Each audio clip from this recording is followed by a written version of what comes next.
All the time. We're gonna have 2 hours of social time afterwards. We're gonna have games set up. We're gonna have gags. We got hockey tryouts downstairs in the yellow room. Yeah, that caught your attention. Cool. So, Congrats. Penny, if you could just kind of stop conversations, I would appreciate it. My back. Wait, what are you back? Cool, guys. No. Yeah, welcome to REO, Returning Employee Orientation for Ski and Ride School. Put a lot of effort in here to kind of get you guys the information updates from the resort, Ski and Ride School specific, and a little bit of maybe just refresher reminder stuff at the end on like how we want you to do some stuff, right? So with that, what time do we got? 8:57. 3 minutes. Cool. So we got a video from the Alterra all hands meeting. I'm going to show that right at 9 o'clock. So kind of get the last comments out that you have, and then I'll interrupt you again in a minute. Good call.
All right, guys, let's wrap it up.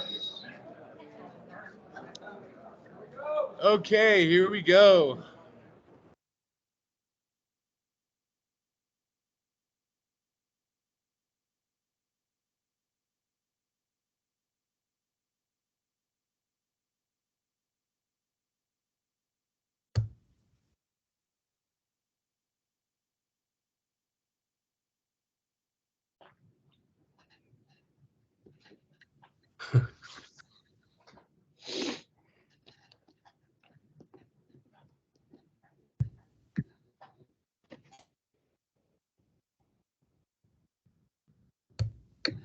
From all walks of life for generations to come. And we're just getting started. What? Oh.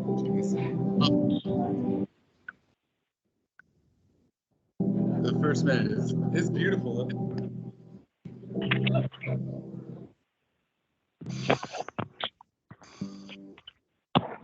Alterra Mountain Company is born.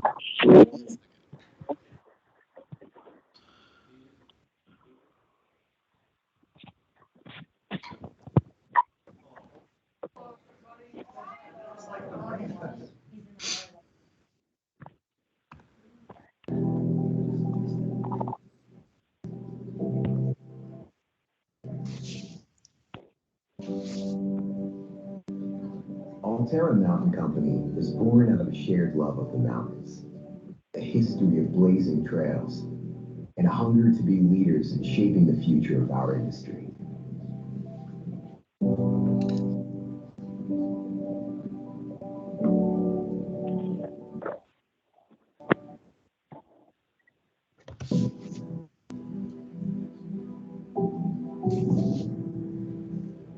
Over the last 6 years, we brought together some of the most aspirational destinations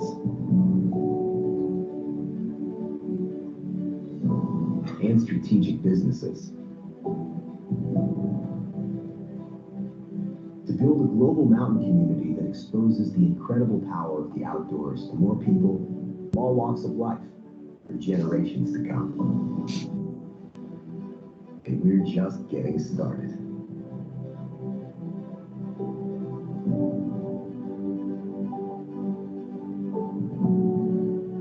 Driving our success is a unique operating philosophy, one that unites us in our mission to shape what's next without losing what makes us unique.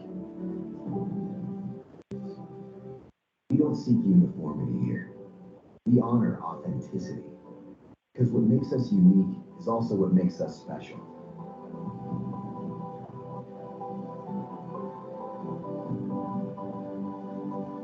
We don't dictate decisions.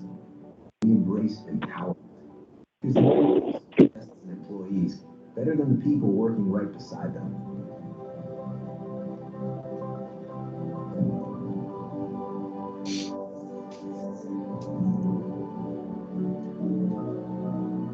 We don't encourage individualism. We cultivate collaboration, because the contributions of a single person pale in comparison to what we can achieve as a team.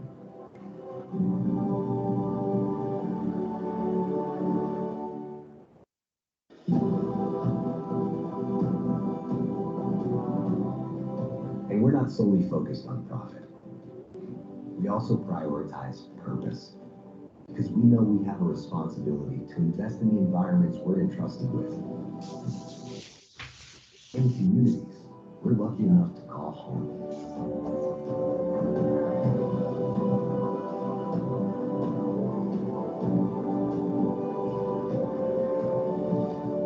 Together, we're ready to make the ascent.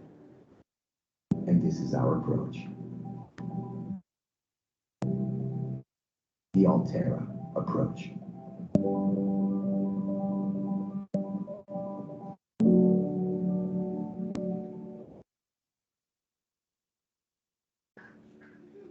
Right on. Cool, guys. So yeah, they showed that at the all hands meeting, and Sky found it for us and was able to, yeah, just make sure that we had that content to share with you guys at the beginning of the day. And he's going to kind of start his presentation now. So yeah, no further ado. Morning, everybody. Morning. Thanks for whoever delivered the snow for us overnight. We appreciate that. Nice way to kick off the day, right? Exactly. That's why we're here. So there's some of our construction crews that might not be so happy about it, but those of us that want to slide around on it are pretty excited. So we'll talk a little bit more about Opening as we go on. What I'd like to do today is I'm going to change up a little bit. I'll give you a recap of last year and all the stuff in the summer, but I want to piggyback on that video that just came out, because embedded in that are some changes from the Alterra standpoint and for us as well. So if you listen through, there were 4 new values that actually got outlined in that presentation. One was prioritizing purpose was at the end, honoring authenticity, enabling empowerment, and cultivating collaboration. For those that need a acronym like I do, Tom was good enough to put them together, so it's PACE, P-A-C-E. But actually, authenticity is at the top. And so one of the reasons, in addition to seeing it yesterday at the all hands meeting, we wanted to kind of introduce that, because we're going to adopt those values effective immediately. There'll be a longer rollout across Alterra. Not everybody's in the position that we are. And one of the things we've been working on, and I'll touch on a little bit later too, is just kind of thinking our service excellence program, GES system, all that stuff. But really, for many of us, the values that existed before. Anybody remember all 5 of them? Yeah, exactly, right? So a lot of those things are actually the code, which we had. Wake up and crush it, share the bounty, blaze new trail, all that stuff. The values of Alterra, or our values as well, were actually performance, integrity, collaboration, environment, and fun. But most people couldn't remember them. We didn't really do a whole lot, because they were great words and they had good sayings behind them, but they didn't really resonate with a lot of people for what we do. I feel very strongly that the ones that we just came out with are a lot better. They speak to who we are, and particularly that authenticity, when they all do. But we've been doing a lot of research as we talk about, as we're building our future development plan, we spent about the last 8 months doing fairly significant market research. One of the things that comes back in almost everything we did is authenticity. And, you know, we've been trying to figure out sort of what do we own as Winter Park as we differentiate ourselves. And again, through that research, probably not a surprise to all of you, we actually own that, right? Our town, our community, all of you, our resort, very authentic, low-key vibe, anti-corporate, want to have fun, want to welcome everybody into what we do. So for us, it was a real easy move. Once those things got, they were what, a month old, Tom, when they got rolled out? So it's new, and like I said, it's going to take a longer period over the course of the next year for everybody to kind of adopt them, but you're going to see us go kind of right away. So the other thing too, for some of the ones that came up over there, the code, we're actually going to sort of sunset that a bit. It'll take us a while with posters and things that are around, but we're really going to kind of jump in and adopt the new values. The other thing that I think was said at the very early part of the video was a new mission statement from Alterra, and actually a mission statement. We didn't have one before. We had a vision statement. It was one company of many unique brands delivering or building a global mountain community. But in the early part of the video, they talked about shaping the future of mountain adventure. So that's actually the new mission of Alterra, is to shape the future of mountain adventure. That also resonates with us quite a bit, because that's a lot of the things that we're trying to do, is kind of think a little bit differently, stay local, stay authentic, and try to figure out a way to, you know, steer things in a different way. So we're going to adopt that as well, effective immediately. So we had our mission before was to inspire and welcome everybody to venture out. We're going to keep that, but we're going to use it in a little bit different context. So the work we put into venture out and all that stuff will continue, but we're going to take the Alterra mission to shape the future of mountain adventure with those 4 values and start running hard. You'll hear more about that at the end, but as we go on through the course of the winter. A couple of other things from Alterra, for those that remember from past, you know, we had the 3-legged stool, right? Employees, guests, financial shareholders. We now have a 5-legged piece of furniture. I guess that's a 4-legged table with one in the middle or something. So we now actually have 5 stakeholders, which is another change. This rolled out last year, but I don't think we really communicated it across Alterra, certainly here probably as well as we could. Number 1 is employees, that stays the same. Number 2 is guests. Number 3 is a new one, community. Number 4 is a new one, planet. And number 5, financial shareholders. So one of the things that Jared's, in my opinion, done a great job is bringing in those 2 new ones. For all of us, you know, those are important things. We live in a small community. We are the community in a lot of ways, right? So having that now is something that is important to us from a stakeholder standpoint. We all did a lot of stuff, particularly here. We embraced the community anyways, but to have those 5 stakeholder groups and then throw in the planet, you know, from a sustainability standpoint, you know, we still got a lot of work to do here. But now that that's up sort of in the top list, and, you know, things will get more attention as they're there. But do want to just remind all of us that the first one is us. And if you heard Jared, for anybody that listened to his presentation yesterday at the all hands meeting, or Thursday, I guess it was, he talked a lot about that. And you all know that's where I stand as well. You know, we can't do what we do without you. The rest of it doesn't really matter, quite frankly. So we'll stay focused on that from our standpoint. Final thing from an Alterra perspective, 5 new family members. I showed a couple in the video. Number 1 is Ski Butlers. It's a rental delivery service. It's, I don't know how many they have, 40 or 50 worldwide. Big. You know, we have Ski Butlers here, or Black Tie locally. This would be a competitor to them. They will be here this winter. We actually just had a conversation with the team last week. So they will be part of our operation. And the way we're looking at it is they're really just part of our rental operation. One of the things that we wanted to make sure as we went through is that they're not sitting over here on the side like, hey, yeah, you're part of the family. No, you're actually part of our operation. So our goal is really just to grow rentals. If it's Ski Butlers, great. If it's our rentals, great. If it's both, even better. So Ski Butlers, Aspenware was another one. It's an e-commerce platform for anybody that's tried to book anything through Intopia that we've had in the past. You know that's a significant challenge for us. So we're actually going live, I think, on the 9th of November, sort of a soft start. That will be ultimately a big win. Some of the things that we thought we were going to get this year are delayed a little bit because it's a pretty big rollout across the enterprise. So Aspenware is now part of the family. Last January, we purchased Snow Valley in California.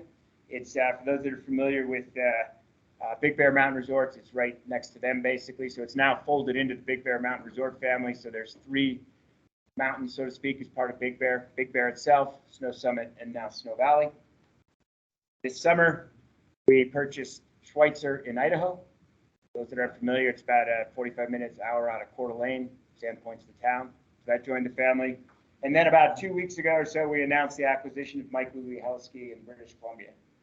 We were the biggest heli-ski operation in the world, and I think we just doubled in size with the purchase of Mike Louie. Last year, we purchased Purcell Heli-skiing, which is a day operation in BC as well. So massive heli operation now with the addition of Mike Louie, which was really number 2 to CMH, as far as reputation. So that's pretty much the update from the Alterra standpoint. A lot of stuff going on.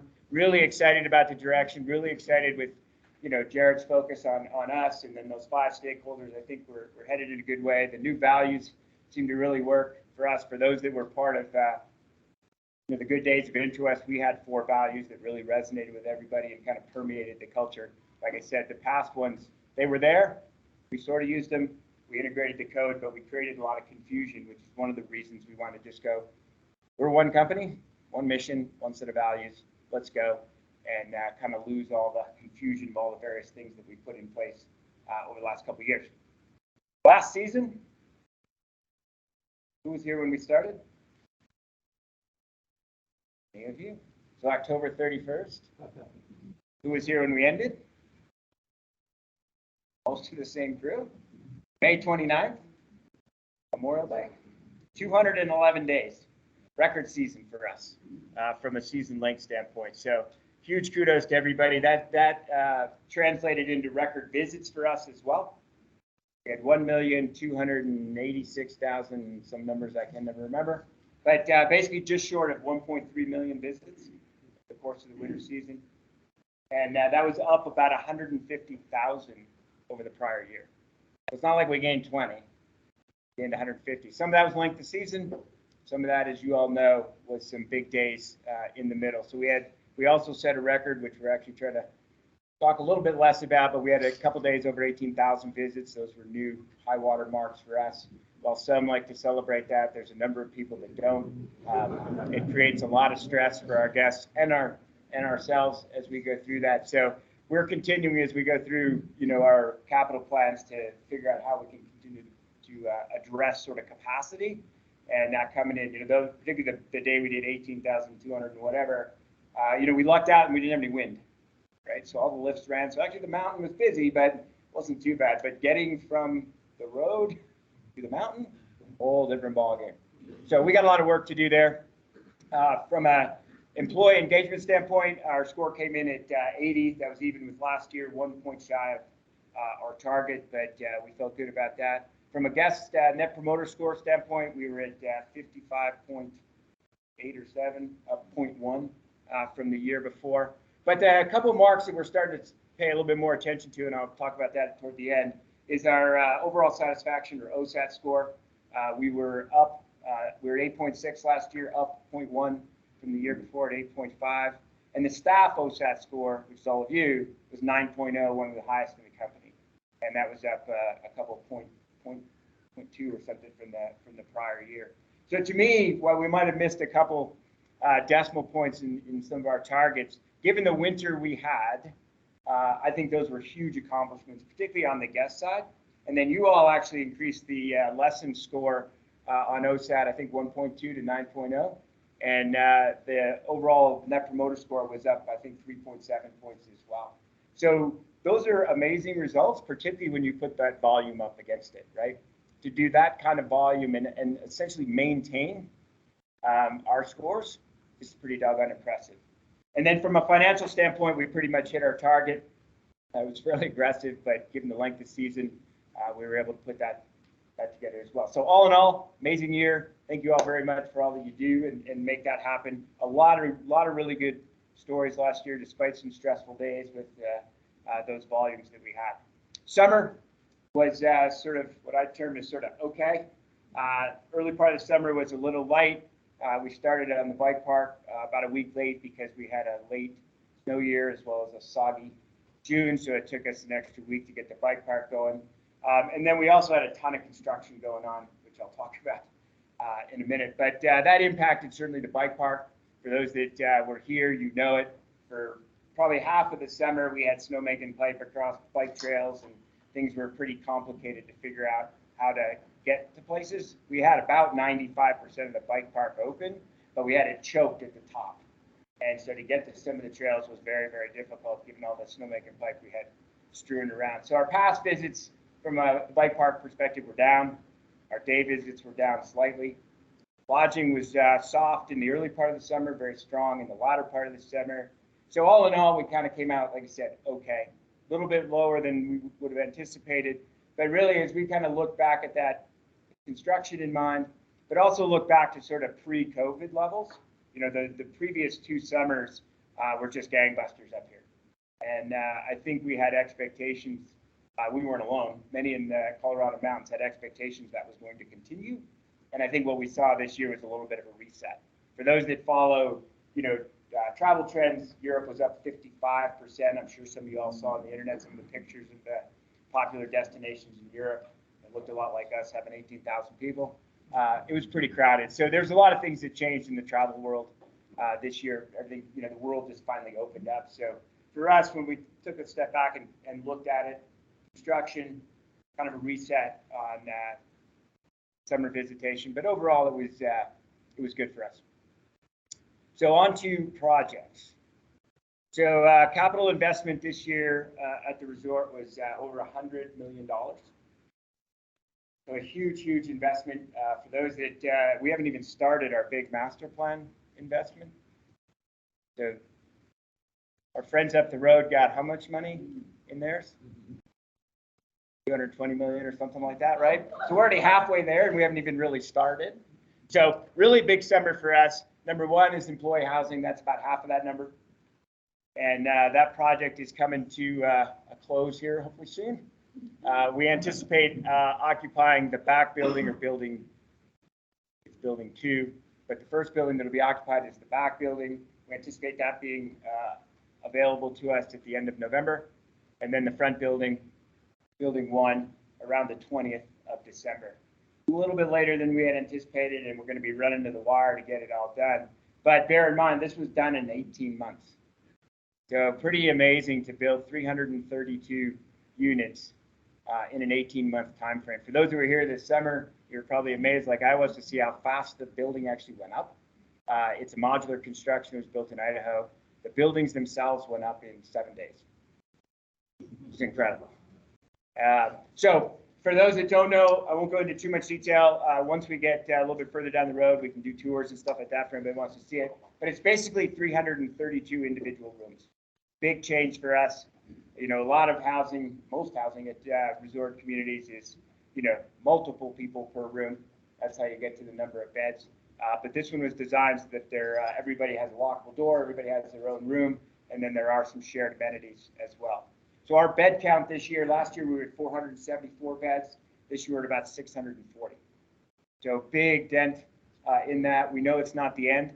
We continue to work with our community and other partners to try to figure out how to sort of close the gap on housing. But certainly, you know, adding this number of beds, particularly right at the resort, is a big step forward to putting a dent in the housing situation. Number 2 is new lift over Pioneer. So that is, so it has a new name too. Wildspur Express. So just quick, why we did that. 2 things, new lift, new name is one. But as you all know, we've been going through, as many have over the last number of years, you know, sort of researching some of our names. You know, Eskimo changed to Explorer, on down the line. So Pioneer has some connotations that aren't all that positive. It's got some very positive ones as well. But we felt that we would, why risk it 2 years from now? You know, somebody starts a campaign against that word or that name, and then we'd have to change it, new lift, new name. And then we tried to pick something that was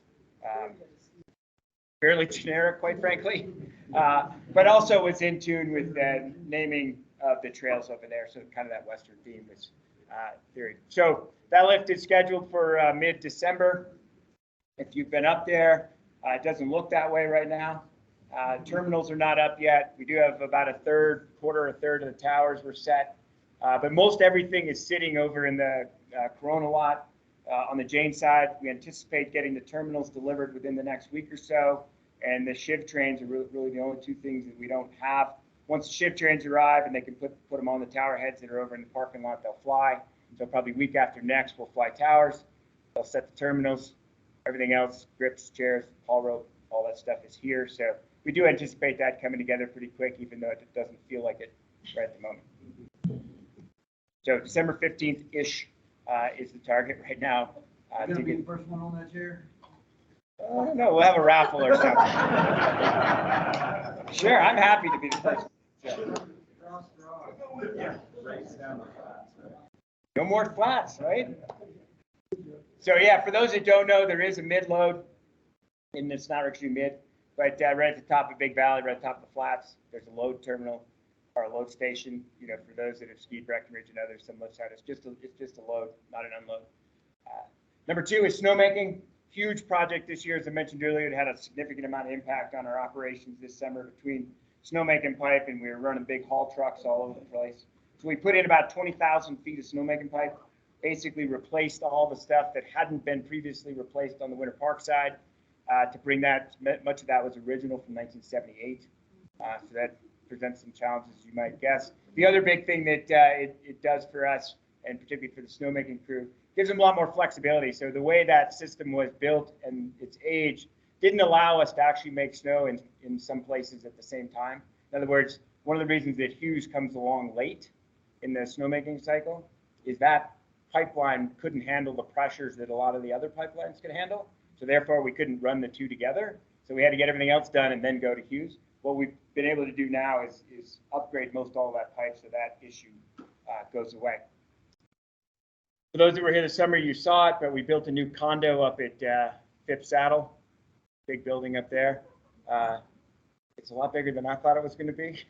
So when you see it, but that's our new booster station for the pumping system, which we'll get to in a minute, and most of that will come online next year. And then the other part of snowmaking is we dug our pond. So you all know, I think it was 3 summers ago, we actually cleared it. We had anticipated to do it the following summer, but it didn't happen. But that's in place now. It's a 14 million gallon pond. It does have a liner in it, and it does have a fence around it. So we've been asked numerous times, can we swim in it? The answer is no. For anybody that's ever dealt with a pond that has a liner, they're very difficult to get out with, which is why we had the fence for both humans and wildlife. We really don't want anybody getting in there. It will not be filled this year. It's going to sit as it is for this year, and then we'll fill it as we go into next year. The reason for that is there's a primary pump station that comes along with this project next year. That's what's really going to change the game for snowmaking. So now, down low, we can pump about 2,500 gallons a minute, 2,000 up to Sunspot. When we put that new pump station in, along with that booster station, we'll be able to get to 6,000 gallons a minute up to Sunspot. So 3 times the amount of snowmaking. Snowmaking is directly related to how much water you can pump. So that's going to be a big change for us. And then the next couple phases are dropping pipelines down into the Jane side, sleeper in the Jane Trail first, and then move on to a pipeline or 2 over on the Sunnyside area. That goes really to length of season. One, we can't make snow top to bottom on the Jane now, so hopefully we can get it open earlier, and then put enough base down to keep it going later. But that was a massive project. As we dug that pond, as mentioned, we had some big haul trucks running around. So we moved 35,000 yards of material around the mountain this summer, one of which is ambush right out in front of us. So if you all remember what that looked like in the past, it was kind of a banana shaped thing. In the middle of that banana, it took about 20 feet of snow to get that, hill at a consistent grade for moguls. So that's now not necessary because we just filled that all with dirt. So that'll accelerate our ability to get ambush open and a lot less snow required for that. The other big one, particularly for those of you that are snowboarders, is we filled the dip on Whistle Stop. So when you come down from the Jane side and head to top of the Ole, for those that were very talented, you might have been able to make it across.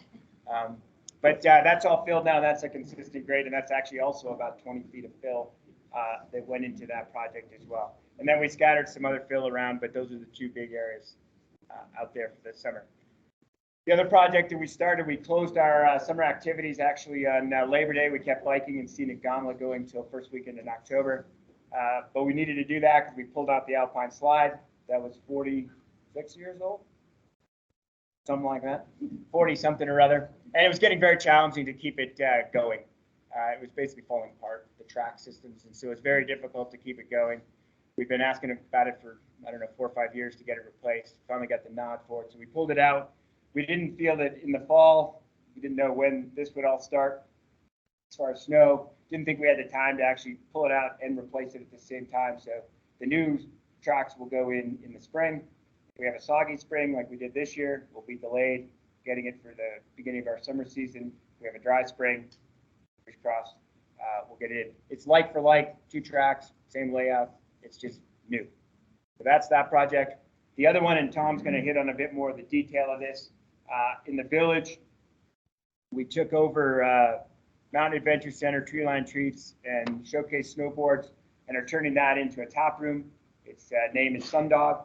For those that have been to the Golden Mill in Golden, or there's also one in McGregor Square by the Raleigh Hotel, self-pour beer wall. It's going to be about 40 taps, 30 beer, couple wine, couple cocktails kind of thing. But really what the goal on that was really to try to create some energy in that part of the village. Right now it's super quiet, kind of all year round after 5 o'clock. So really trying to bring something that gives people a gathering place and a place to, hopefully hang out on a regular basis.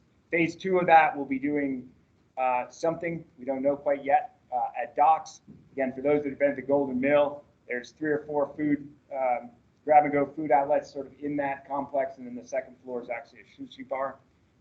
So we're kind of modeling after that. I don't know that we'll do exactly those kind of offerings, but that kind of concept. So it's less of a sit-down restaurant, more of a happen-in place. Try to get more volume through there and really make it kind of the gathering place at the core of the village.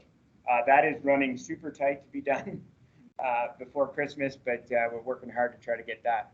That obviously necessitated a bunch of moves that some of you are familiar with. So we moved the Mountain Adventure Center, now called Zero Creek Gear House, to the PLC. PLC moved over here to Reynolds. I'll touch briefly on it, but Tom's got some layouts he'll show you, give you a bit more detail. Gear House actually pretty much ready to go. I think it opens up in a week or 2. That one's actually came along on the good side. We are tight on the rentals, and the PLC move for roughly the 15th of December is kind of the target for that. So a lot of moves there. Tree line treats moved up in the village next to the Burton store. Primary there, we had that location, but I'm a big believer, put the candy into the village so that the parents could follow the kids up there and go shopping. So we've been wanting to do that for a while, and this was just the impetus to get that done. And then I think finally, a bunch of changes on the food and beverage side. So you all know as well as I do, last year with our new partners, Levy, it did not go well. We all know that. We agreed on it. We tried to put it behind us. And so we spent the summer on with their team operationally to really understand what worked, what didn't work, changes we made, things we need to change around on. So they're in the process of doing a lot of that stuff. But one of the big things, particularly with the volume we're doing now, is to bring more points of distribution. So we have 4 new mobile food outlets.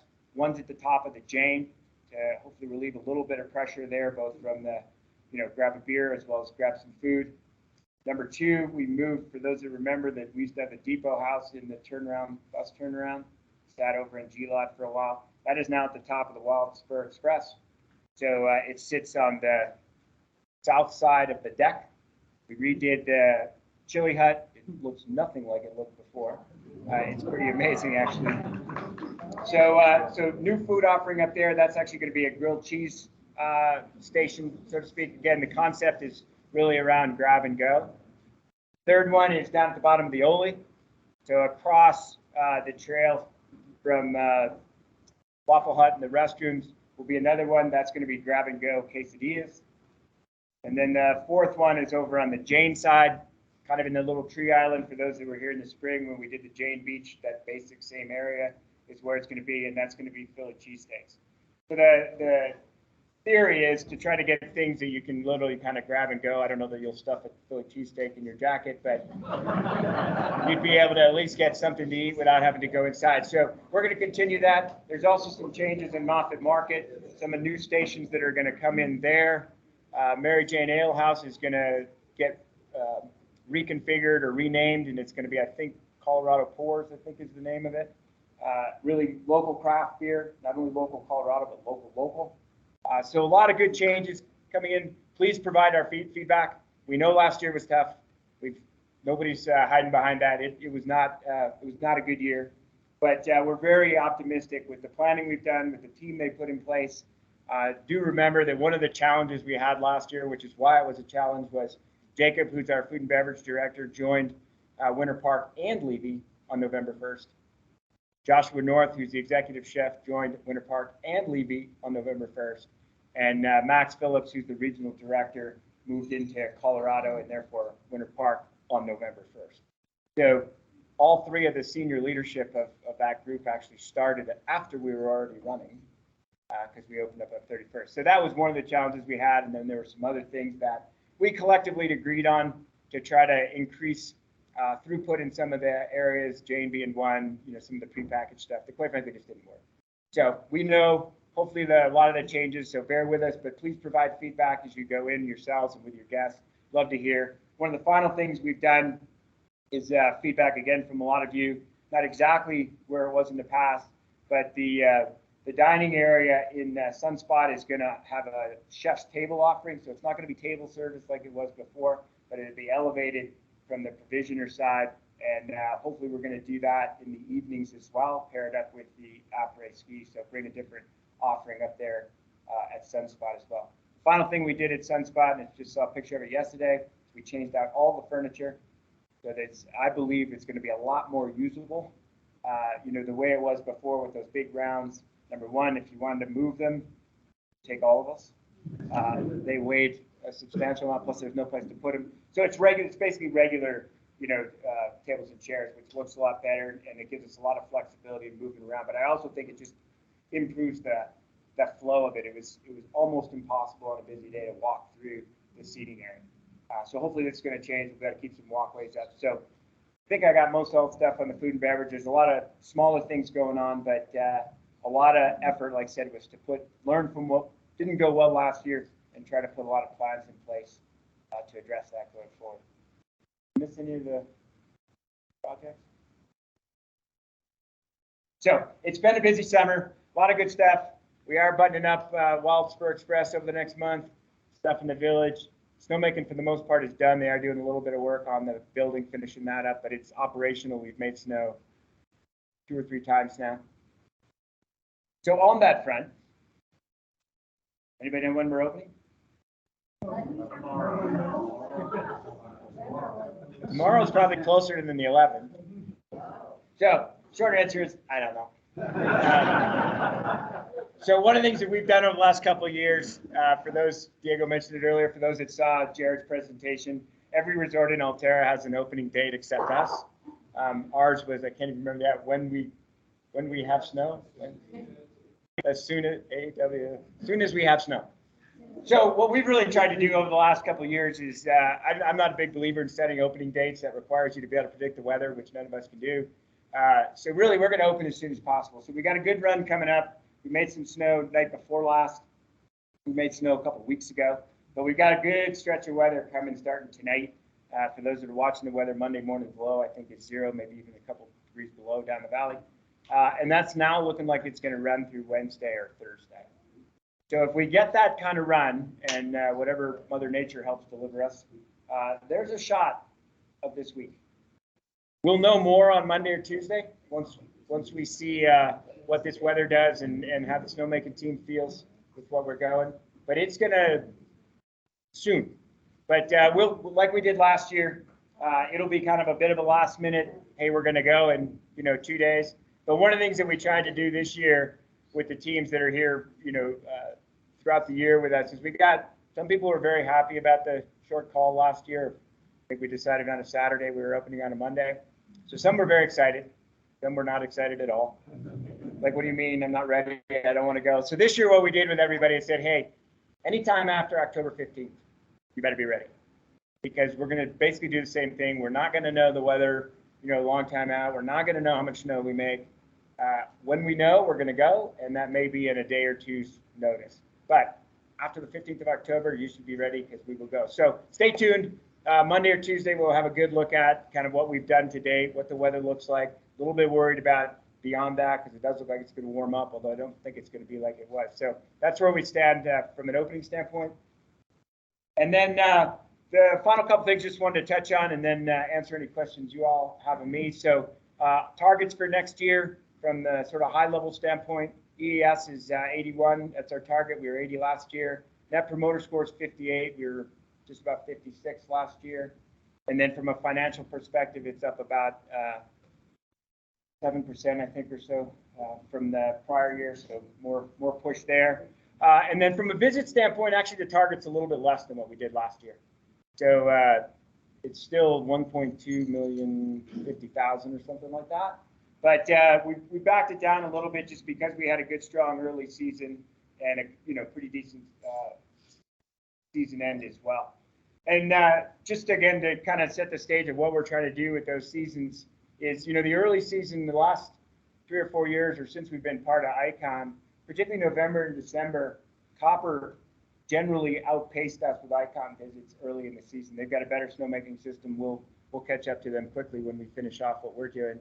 But one of the goals was really to try to get ahead of them because the way ICON works, I think many of you know this, but any visit that goes to a non-Alterra resort, we write a check for. So one visit goes to Copper, one visit goes to A Basin. They get a per visit dollar amount that goes to them. So anything that we keep internally is a big deal for us. So last year actually was the first year that we beat Copper in all months of the season. And so that was really one of the pushes. Same thing on the end. It's a little less about that because many start shutting down. We've got A Basin. But really that one's a little bit more about just, living true to sort of the values. We are a skier rider company. That's what we're here for. And so our view is really try to keep that going. A lot of people that were here during that period of time, because we had some days we were doing 100 visits, like, this doesn't make any sense to us. Why are we open when we have 100, 140, 150 visits, whatever it was? But at the end of the day, the way we watched it pretty closely, we lose less money when we're open than we do when we're closed. Because our cost structure, for the most part, is the same. Yeah, we have a few more lieutenants, a few more, patrol, a little bit more food and beverage, but being able to bring money in the door softens the sort of negative blow if we were closed. So we will continue to have sort of this long season, November 1 to, sometime late in May, and then once we augment the snowmaking. From an employee standpoint, a couple things I want to just touch on. We continue to do a lot of work locally, internally, and with our Alterra team to provide resources for all of you, particularly on the mental health side of things and sort of personal well-being, if you will. So a lot of things in the works. I'm not going to go through the list. We have stuff on our website. There's stuff on the Alterra site.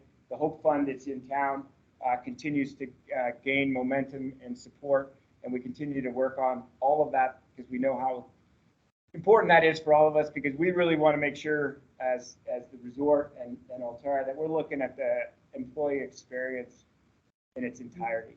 And that means as importantly when you're not here as when you're here. So to me, the two come right together.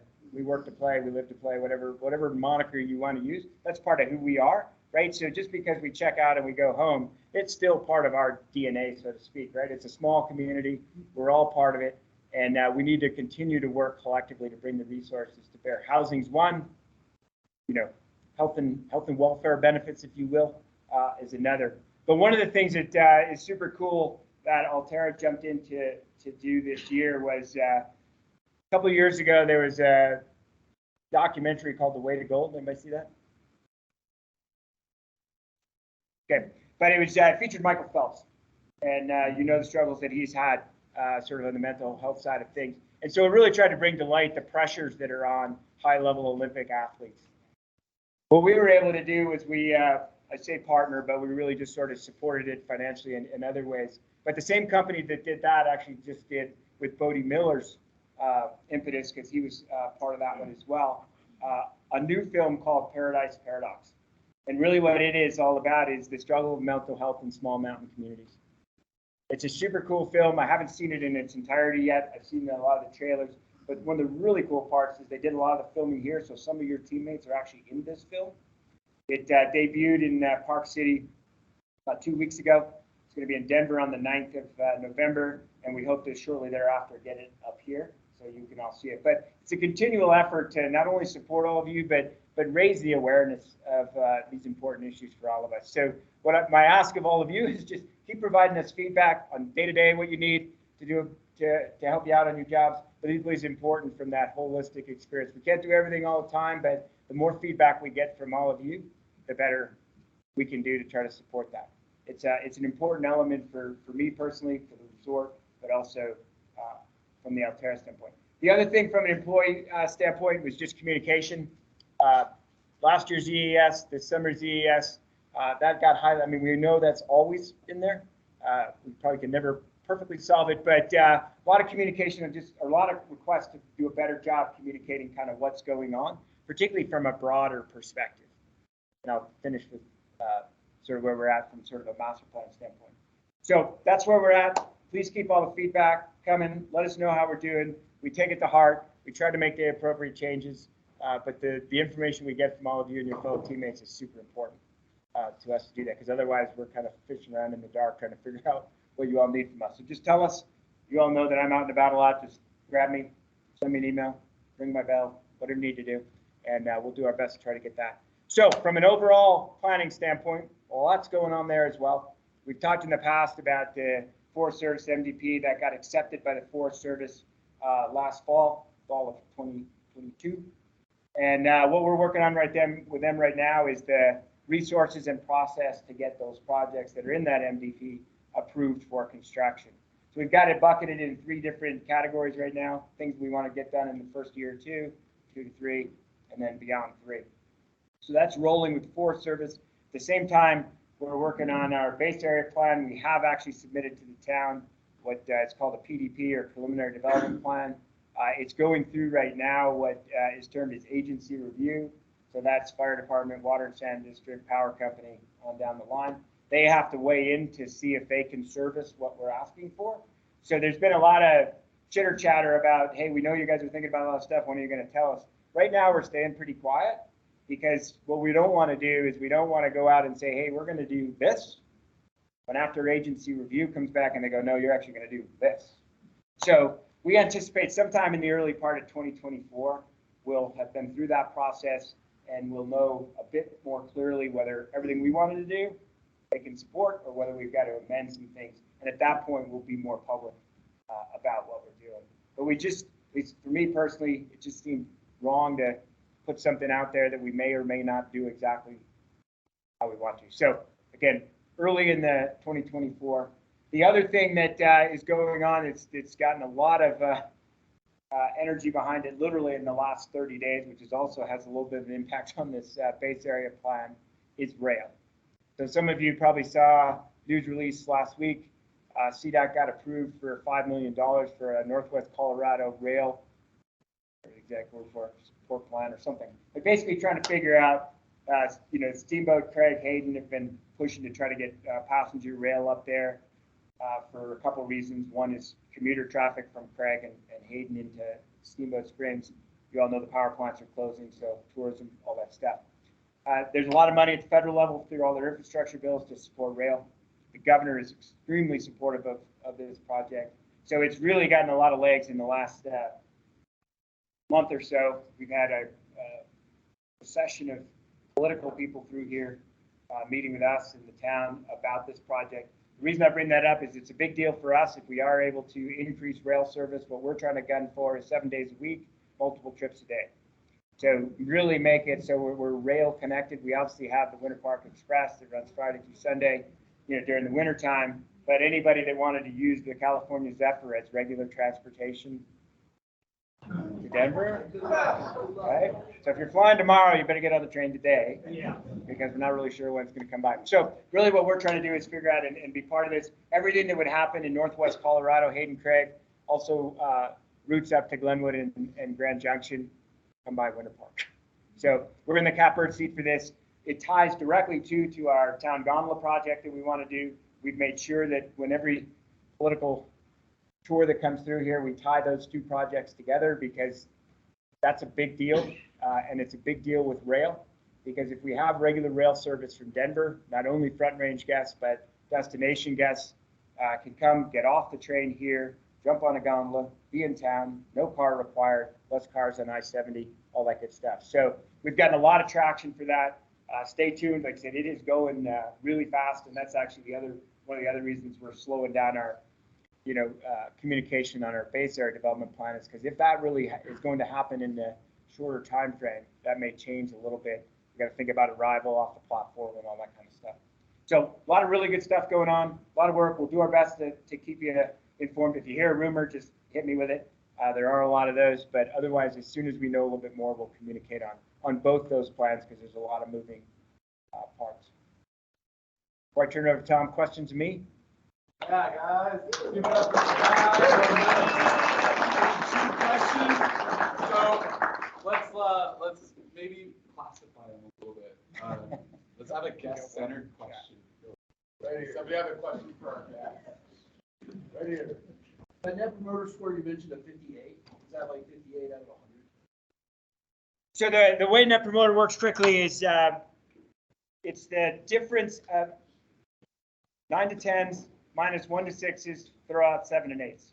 And the theory being 7 and 8s are satisfied, but so it's promoters versus detractors, and it's that percentage of people. So we want to have no detractors, that's number one. But one of the big factors is actually the 7 and 8s because they get thrown out of the mix. Right. So if we have a lot of 7 and 8s, we may have a lot of promoters, but the score's not going to be high because they're all going to get thrown Do you out. have a general common theme? Parking, access, crowding are probably the 3 biggest ones. Oh, right on. Next question. I just wanted to say, in terms of guest center, asked you last year, fix Olympia for our little tiny. I didn't look to see it up that like it loading. Awesome. Thank you. One more back there and Jersey. I got one up. Oh, yeah, sorry. I got one here. So they asked about the parking lot loss at Lone Tree to the fire department.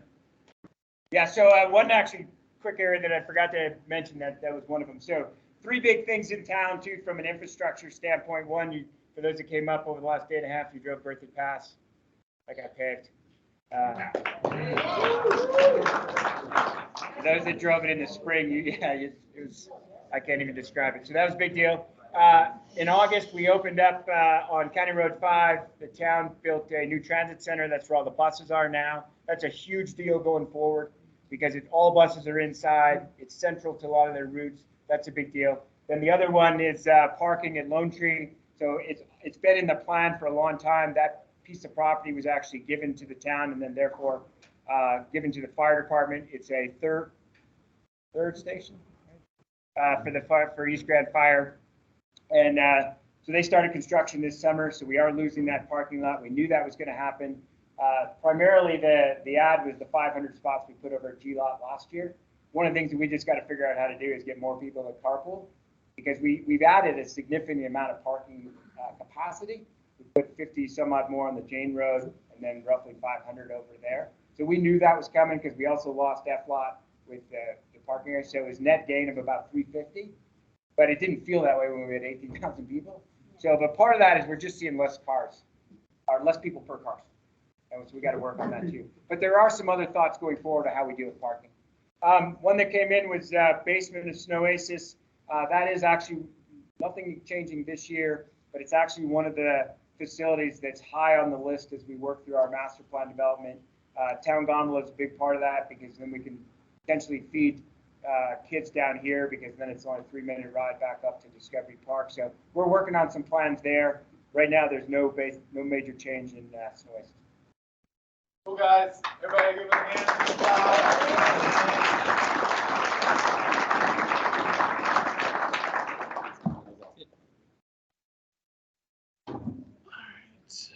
Okay, well, Deanna's getting a couple slides up. I thought I'd just, this guy did an awesome job talking about the development moves, and obviously the one that impacts this group the most is the private lesson move. I really want to just give a little bit of the backstory of the how he did the what, kind of how we got to where we were, and some of the thought process behind it. So there was one, I call it the fateful day. But when Sky and our Derek Smith, our now CEO, our head of development, and a couple other people were walking through the village, talking about all the overall future plans that Sky ended with that you'll see, probably early 2024. But there was an observation that if we keep adding units, we won't have enough nightlife, food and beverage, etc., and liveliness in the village for the new development. So then that morphed into, what if we did something now early to kind of kick off the development? And so what had been previously planned, if you go back, And a laser, yeah. perfect. So before we get to that, just to get to how we got here, the previous plan had been, we knew the liquor store that was there, Idlewild Spirits, was terminating the lease. We also knew that Trails End wanted some more space, so they we're going to expand into where Showcase was, and then take over some liquor sales as well, so that we would sort of trade those uses. And as you know, last year we moved Showcase to where the liquor store was, still had tree line treats in the middle, and then the Mountain Adventure Center. So our plan before this thought of thinking a few steps ahead of what the future village needs for amenities was that we would move tree line treats to where it is now up in the village, as where City Pop used to be, and we'd make that whole area a Showcase, a new premium Showcase combined Mountain Adventure Center demo center. But then this idea came in, which is a much better idea if you think a few steps ahead. So that got the wheels going in a very short period of time last spring. And when the corporate CEO shows up and says, I have this big pile of money to build this restaurant, go ahead and plan. Smart guys like Sky don't go, can we have a year to think about this, plan it, and get it all done? We said, yeah, we'll take the big pile of money. And what actually happened in that, there was so much excitement over getting the tap room that we said, but there's going to be a whole bunch of what I call dominoes or trickle-down effects, or maybe for this group, musical chairs, we'll call it. The music hasn't stopped, but where we went, well, that might make sense, but there's going to be a lot of expense to do all this other stuff. And corporate said, great, keep doing it. It's going to work. It's going to be awesome. It's worth it that much. So we got a ton of capital to spend on the new combined gear house that we call Zero Creek Gear House, which will be the combining of Showcase and Mac into what was the PLC. So that's the move there. It made the most sense to keep it there. Lots of collaboration between Tony and myself, Ski and Ride, the guest service team, and the rental team to go, okay, how do we make the rest of it work? And we went through a design process with our architect, with the builders, frankly, with a project manager that works with the town to figure out what we could and couldn't do down in this zone. And we were probably and it was looking like a couple of containers that would be the modified containers would be the PLC sitting out in front of kind of this building. And they were beautiful, incredible designs. There's a company in Denver, Rocksbox. Yeah, I think that's it. They do container houses. They do all these really cool installs and stuff. And we looked at them, and then we ran into a whole bunch of issues that included, the Denver Water Board easement where the pipe goes through, some other sort of, whether it was a permanent building or a temporary building. If it was a temporary building, we wouldn't need, new zoning in the space, but if it got big enough that it would never move again, it would be a permanent building. So long story short, we ran out of runway. And it was actually Mandy Wass, Director of Retail, and Riley, our tuning manager in West Portal, really get the most credit for this. Riley has always said, I don't like where the tune shop is. Can we move it to farther back in West Portal? It's in the way for people want to come get their tunes, and people are signing up for rentals. It just doesn't make any sense. It's loud. It's all this stuff.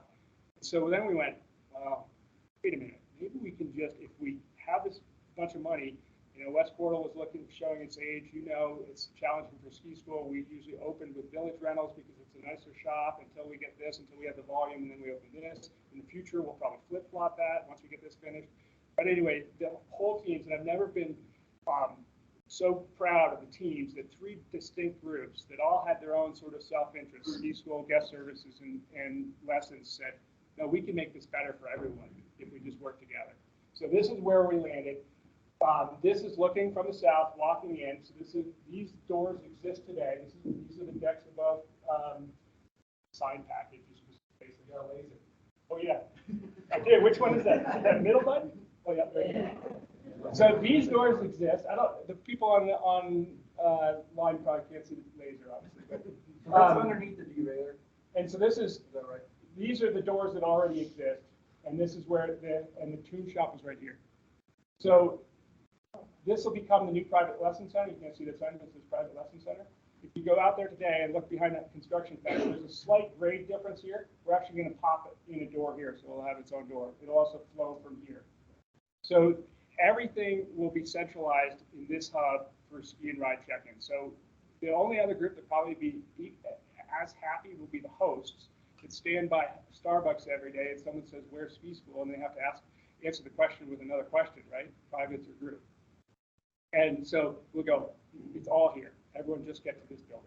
So now we'll go through and show you what, so this is what I think we talked about: central location for guests, common goals of guest services and snow and ride school staff, plus rental staff. It'll be an inviting experience where it'll be one-stop shop. It'll be closer for the private guests to get into the rental process instead of walking over to the village that we had before. Separation of the tune shop, as I mentioned, it'll be over here, under this corner over here. And then we'll just jump into the next slide. Here is overview. The view that you were just looking at with the signs is right here. So this is the old tune shop. And this was where you would walk in, go here, go to rental sign in about here, have queues here. And then you would come back this way, turn around, and go to the POS desks that were running this way. So now the POS desks have been moved to the orientation that you walk in. They'll look very much like the village. This is the signing computer, then the desks behind them, so very much like the village orientation. In fact, the cabinetry is going to be very similar. If you're a rental-only guest, and you've already pre-booked and you've given us all your fit information, this doesn't change, but our process where we call it direct to boot, you don't have to go to a POS, you don't have to sign in again because we've already checked your skis. You'll come in these doors and you go straight back to here where you'll do helmet fitting, which used to be over here. Do helmet fitting, we cut a hole in the concrete here, and you'll jump right up onto the boot bridge and get fitted. Because we were able to move this whole boot bridge south, because there isn't the sign-in computer, we were able to get room to put in racking that is very much like the, for boots, very much like out in Village. So it's much more efficient. It's closer to the boot fitters. They don't have to keep walking back underneath this mezzanine level on these low racks that don't store as many boots every time they need to get another size. And then it also gives more tech bench space over here and more racking for skis over here because we used to have boots in this zone. And then the process would go onto the boot bridge, boot fitting, grab your skis if they're getting teched, or grab them from a attendant that would give them to you that's pre-teched, and then you go right out to the slopes. This becomes the tuning area back in this corner. And then we're adding an overnight ski storage paid.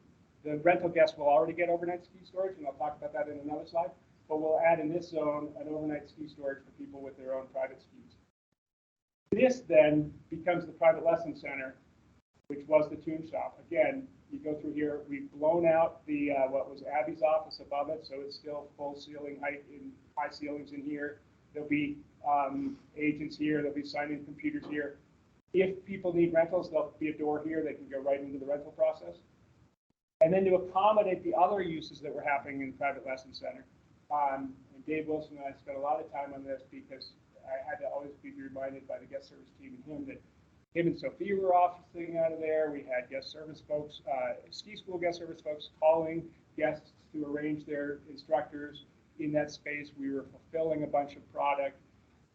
We have taken over what used to be a portion of the Sac Lunch Zone over here across from Outfitters. This actually, for those that have been here for a while, this used to be enclosed already. It used to be a conference room. All these functions, these will be back office and office functions for either guest service, rentals, or ski school. We're still programming who will be where. But we'll end up with more office space than we had to do stuff behind the scenes. One of my favorite pieces of this is, I called it the dreaded black pipe and drape that was right here. Just look ghetto. The reason that was there is because those agents, predominantly those last couple POS stations, didn't have an office. So they were doing office work here, preparing for the next day's business of teching skis and printing contracts. That'll all happen either here or in here now, so behind the guests view. So here's a couple more pictures. You get kind of an overview. Walk up of what it would look like when you walk into the PLC side. Doors, the new doors here. The other side, if you're group lesson or just going to the rental process. So again, doors here from the PLC, rental side in, POS is back into the actual rental fit process, helmets, and then onto the group bridge. Overview. This shows it all gone, but really there's just a hole here in this mid wall that'll get you on the group bridge. Another overview. The other thing we're doing, you already noticed probably walking in, that we moved Bradley's. It was right here, and it was a 40-foot container, and had to be out 4 feet from this wall because of the electric behind it. And so that always made this really big pinch point here, both because of it was out far, but then you also had the queuing line for Bradley's and the menu board that was right here. We are going to actually put this container, these containers are going to be the ski storage. They'll store skis horizontally instead of vertically for the rental customer, and they'll have garage doors that come down on them. And so the old cage was about here, out from this face of the wall, and then had the racks out. So this whole flow of getting to the meeting areas was pretty constrained, be much more open in the future. Meeting areas we just had a meeting this week with Tony and other people from base services. We will just make the group meeting area and then the private meeting area adjacent. So for staffing, for your manager's group assignment, it'll be really easy to move instructors between the two uses, privates and everything. So everything will be right here. Obviously, kids will keep going and meeting over in Sorensen, but it consolidates the effort, makes a better storefront for all to see that ski school's in this building. Back on time, I'm only 5 minutes late now, right? Any questions on that? And then we'll jump over that. One question while I switch things. Yep. The other floors of West Portal? Can you repeat the question? Yeah, the question was, are there plans to upgrade the other floors of West Portal? I actually got asked about the carpet in here earlier. And this guy left. Oh, you're right here. Yeah, let me take that on. So we did a couple years ago, Jonathan's exercise. So I think no surprise to anyone, pre-Alterra, and this wasn't, we were common in Intra-West with some of the other resorts that Alterra ended up with. A lot of deferred in the latter years of various resorts. We are now getting much more maintenance capital, not just all the expansion capital that Sky talked about, but much more maintenance capital. We've done a complete inventory of basically all our facilities at the resort, graded them A through F, D, I don't know, D minus. Did we get to F? Do we have Fs? Okay. And we're working through that list. And so you'll see, I mean, Mary Jane decks were replaced last spring, we had carpets. We've done, how much was maintenance this year? 6.7 million of just maintenance. So yes, things like carpet in this building that I was asked about earlier, things like that will continue to get on the list, but we're working from the Fs back up. So that's number one. Number two, and we talked about the whole real briefly. So long-term goal is that, which I think we teed on before, is that West Portal, when the balcony house and admin building get redeveloped, whatever that looks like, with skier services, and probably some hotel and some restaurant and some other things there. The plan is that most of the admin functions would actually move to this building, and that all of programs, so NSCD, Comp Center, and ski school would operate out of all of West Portal. And so some of this that we're doing now makes sense because we'll still have rental needs. And then we would actually not have that be a public building for a cafeteria because they'd have other options elsewhere. And then we'd be able to feed ski school folks, Comp Center folks, NSD, have a whole bunch of stuff over there, which again would be with the timing of the gondola that Sky talked about, because then back to the Snow Aces question from earlier, we would free up Snow Aces for probably guest dining, the basement there, because everyone could buzz down on the gondola, go into West Portal, use the kitchen that's there for all the ski school meals, and do it in one place for all the ages. So that's kind of a long-winded answer of how what might happen, but it's not immediate. Right on. Thanks for spending money.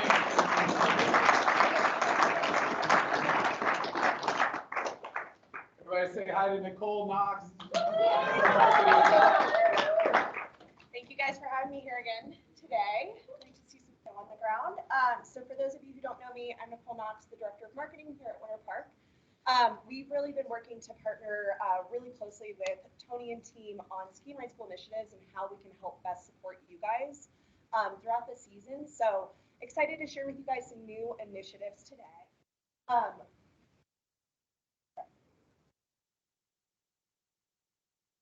Probably just need to click. Sorry. There we go. So we're going to start with just talking about some new ski and ride school products. Oh, microphone. Thank you. I'm going to talk through some new products this season that we worked with your team to help create. Want you guys to have the background on how those came to be. Also, last season, Liz and I presented to you our Hispanic campaign that we had been working on since spring 2022. So just wanted to give you guys a quick update on how that's going and some new improvements that we're making to that campaign this season. And then finally, we have a special project that I want to share with you guys that we need your help with. So to start off with new products, some of you may have already seen this floating around on some signage around the resort, our what's new communication for this season. So really want to start with talking to you about how did 60-minute pro tips come to be. So last season, we sat down with Tony and team and we said, hey, what can we help you with? And really the biggest challenge that we heard was, how do we get more intermediate and advanced skiers into lessons? We continue to get more Icon Pass holders here. Yes, they'll sign up their kids for multi-weeks, but we don't see them in lessons themselves. So we really wanted to start with getting some research and insights on this group and really understand, like, why is that? What are their barriers to taking a lesson? How can we get them to do lessons? Because talking to them about building their confidence doesn't seem to be working very well. So we launched this survey last winter in February. We surveyed 347 skiers on the Front Range, Icon and Winter Park pass holders, all self-identified as intermediate or up skiers. We really wanted to understand first and foremost, what's their interest level in taking a lesson, understand what their barriers to taking a lesson are, what helps motivate them to take a lesson, and then how can we help position either existing products or create new products to really get more pass holders into lessons.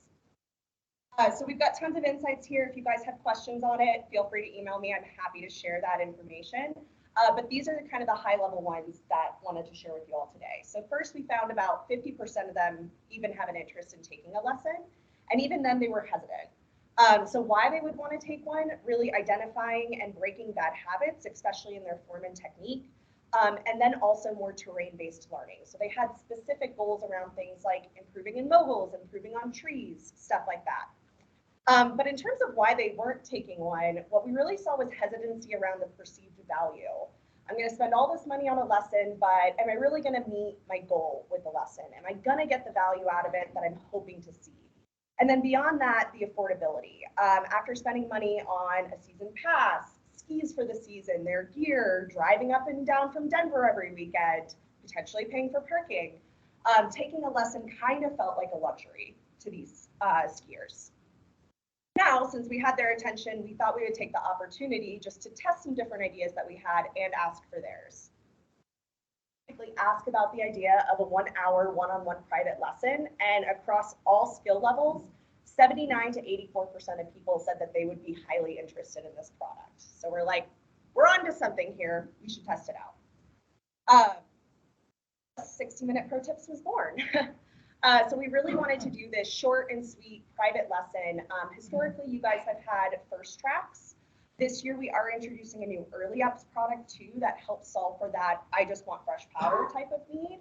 So we thought it was a great opportunity to reposition this product for 60-minute pro tips. So this is happening daily, 8 to 9 a.m. It's a 1 hour private lesson, strictly one-on-one. So no add-ons allowed. It's just you and your guest. This product, it is a really great price point at $99. We felt like that would garner a lot of interest from our past holder guests. But this is really designed to be an opportunity for you to build a relationship with these guests and help upsell them into more products.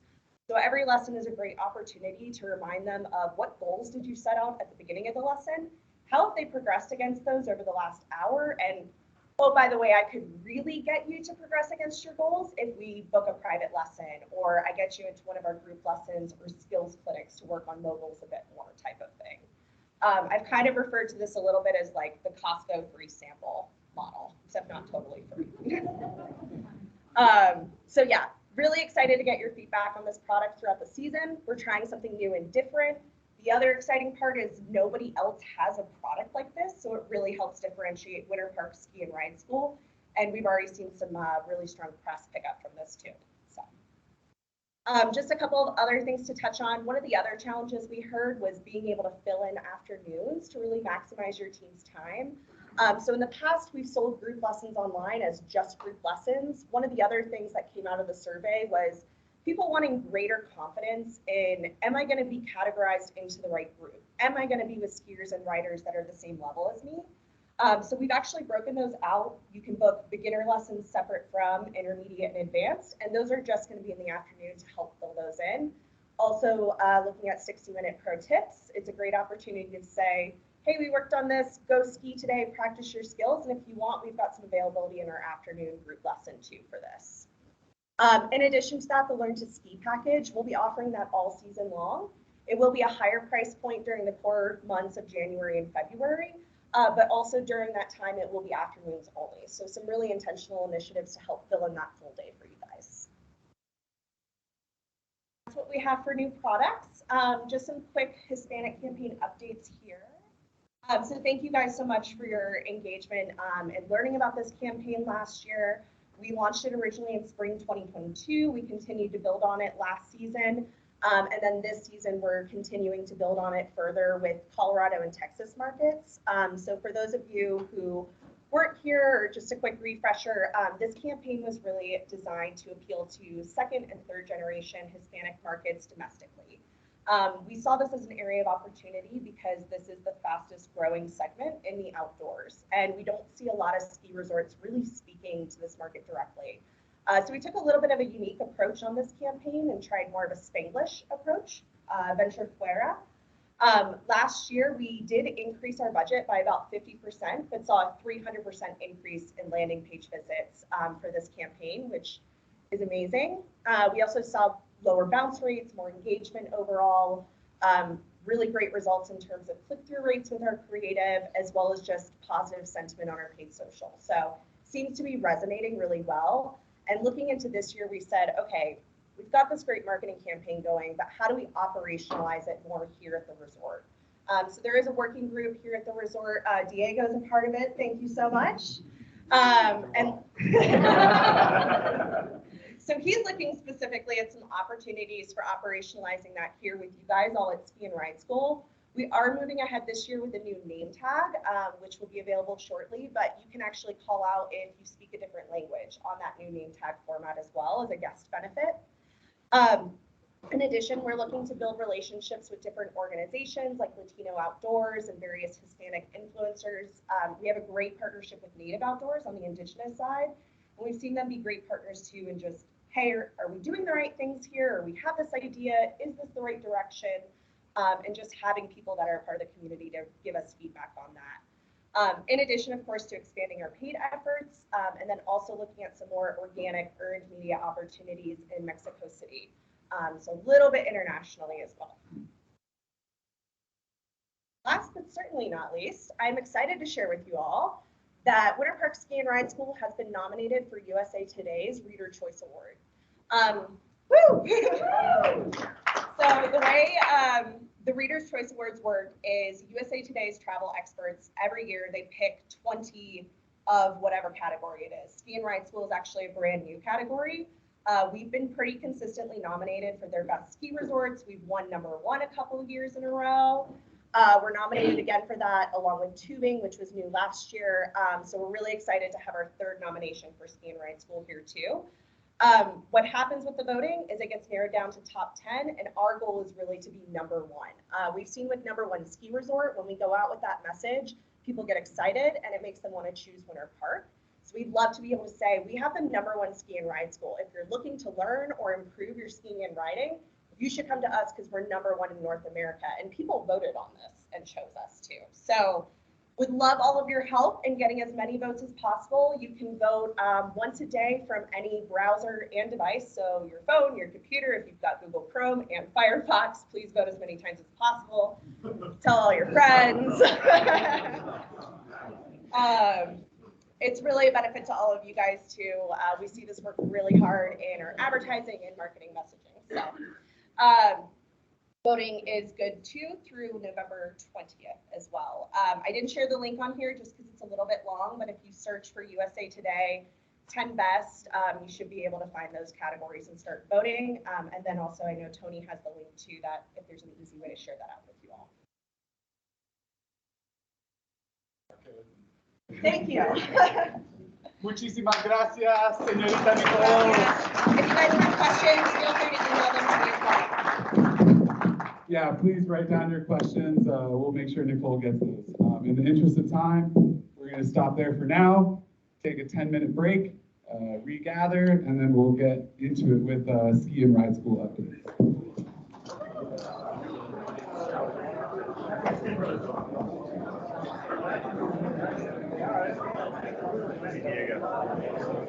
Is our schedule for the day?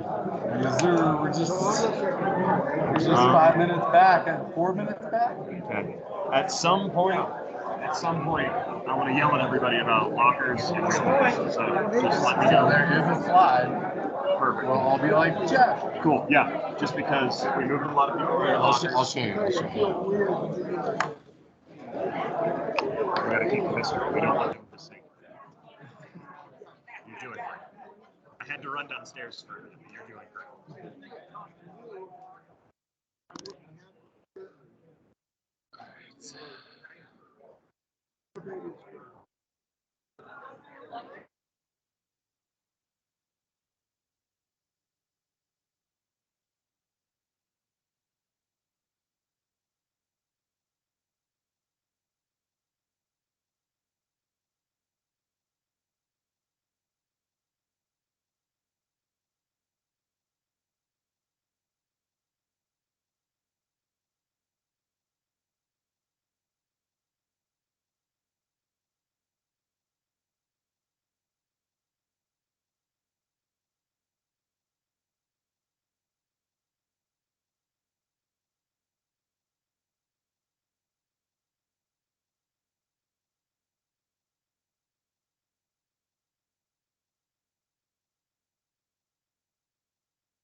And we're coming back, and you're finishing that conversation. You are hugging that person. You are saying you are going to appreciate talking to them later, and you're getting to your seat, please. Hey, Diego, heads up, I just turned up your speakers. Yo, stop talking. Please get to your seat, please.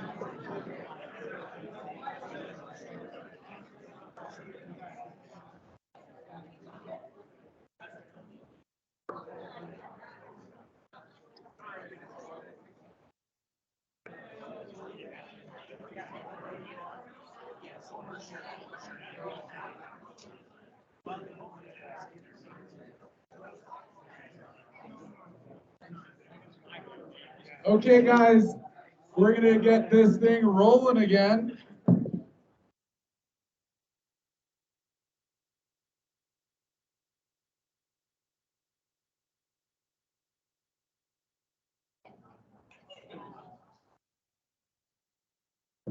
Cool. Again, I'm just gonna remind you guys, I appreciate your guys' silence so that the people online can continue to hear clearly, right? I don't think I need it. You guys let me know if I need the microphone. Oh, you don't. All right, thank you. Appreciate it, Larry.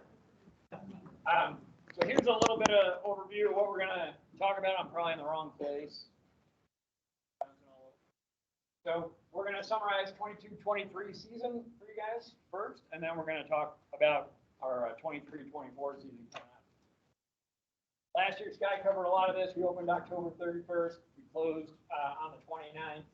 397 inches of snow, and then 1,281,854. Sky's gone. That's the exact number. And then this is all of the certifications that our staff received last year. It's roughly 111. By roughly, I mean exactly 111 certifications last year. All of you guys. I won't go through all of this. I don't want to read the slides to you guys, but the big ones that I want to talk about is last year we had 13,919 individual lessons taught, so by us, which was 46,202 people in lessons last year. Yeah, and then this is just a breakdown of the classes and lessons for each individual business unit, including our share winner and UK groups and all that stuff. Net promoter, we talked about it a little bit with Sky, and there seems to be some confusion in the room as to what net promoter means, but it's not an average, right? It's not like the OSAT, the thing that Sky talked about earlier, is an average, like it's 9.0 is our average score. This is not an average. So detractors hurt us. As Sky said, 7 and 8 get thrown out. 9 and 10 is what we're looking for, which is a fairly high bar. I don't know how many of you guys fill out surveys, but I'm pretty tough on people. I don't give a lot of 9s and 10s when I'm filling out a survey. So that's hard to do. Target was 70. We got 81.07, which is incredible. So good job there. I personally, like the resort uses Medallia. Personally, I think for us, the flake survey is way, way more accurate. We get way more responses for flake than we do for Medallia. And then the other issue that I have with Medallia is you don't necessarily have to have taken a lesson to fill out a survey. So we get responses where we get a detractor in Medallia because somebody wasn't allowed into Sorensen Park and they didn't like that, so skiing ride school gets a 0.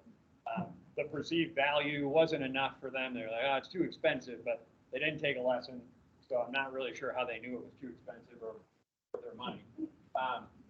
Anyway, in Medallia, the target was 71. We achieved 72.1 in group as an average and 82 in private lessons, so that's also a very good score. Not trained. And then in the Medallia surveys, all ski school was, like we said, 70 and 81. Medallia Children's was 55, with kids group lessons at a 58.6 multi-week, 21.2, and private lessons for kids at 84.4. Our multi-week, you guys might go, oh man, that's pretty low, and it is. But those are the guests that have real high expectations for those lessons, right? Those are our front range guests that expect their kids to be doing specific things, learning specific things, and then they also have probably the most challenging of all of our guests, commute and parking situation and all of that stuff. So we're basically in recovery mode as soon as they walk through the door. So our NPS increased 1.65 points from 21-22 in Medallia. Winter Park Ski and Ride, the Net Promoter Score. This is based on an average for all of Alterra Mountain Company's ski and rides, but our adult score is 11.6 points higher than the average, and our children's score is 8.5 points higher than the average. So, well done, pretty good. And then this is just this is kind of flake responses. We had 46,251 guests scanned. Only 15,000 guests were actually emailed. It's only 33%. And then 3,327 people took the survey. That's actually the highest score in all of Alterra in terms of actually getting people to take the survey. So that's also a really important thing. Nelson at Steamboat 9 had a little bit of a fight about it because he thought he beat us, but he didn't. So I had to show him the receipts. What's that? Was it a bet? No, it wasn't a bet. So dynamic pricing, this is our, we went and did what we will refer to as dynamic pricing. It is not dynamic pricing. Dynamic pricing is what you see if you go into like, one of the Expedia or something like that, where on Friday the price of a flight to Cleveland, want to go to Cleveland, is $200, and on Saturday it's $400. We don't have that. What we really have more is pricing seasons, right? So as we get into weekends and holidays, the price goes up as the demand goes up. This is our employee opinion survey.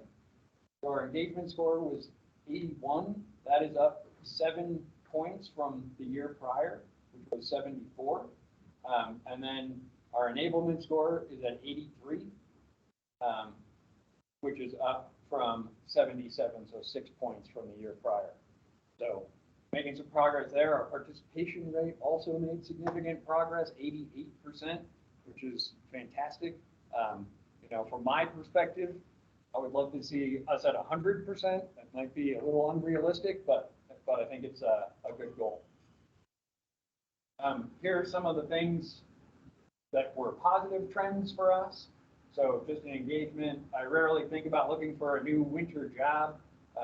That was significant movement for us. We went up 7 points there. I would recommend my resort as a great place to work. That went up pretty substantially. That was 8 points.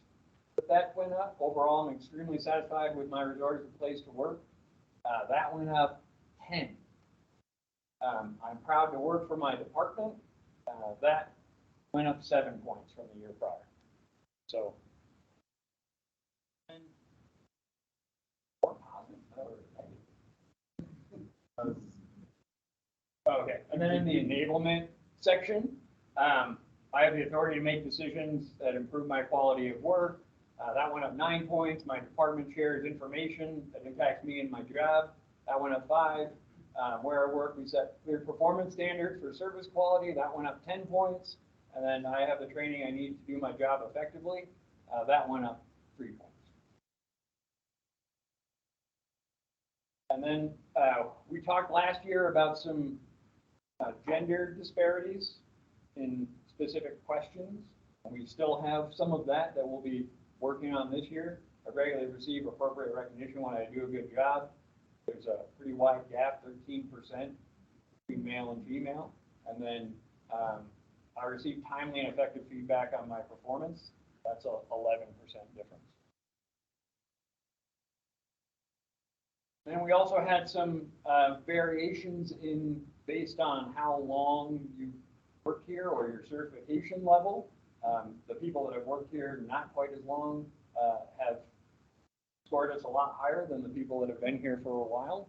That's a couple of things, right? I think obviously the people that have been here for a while have higher standards for themselves. I assume they have higher standards for us as well. And they also have obviously more years to compare it to, right? I think, well, and another thing is I think we probably do a fairly not as good of a job of recognizing and rewarding the people that have been here for a long time, who've got a lot of certifications. We probably are going, well, yeah, Chris McKerney does a great job, but we know Chris McKerney does a great job, right? He's been doing it for a long time. Yeah.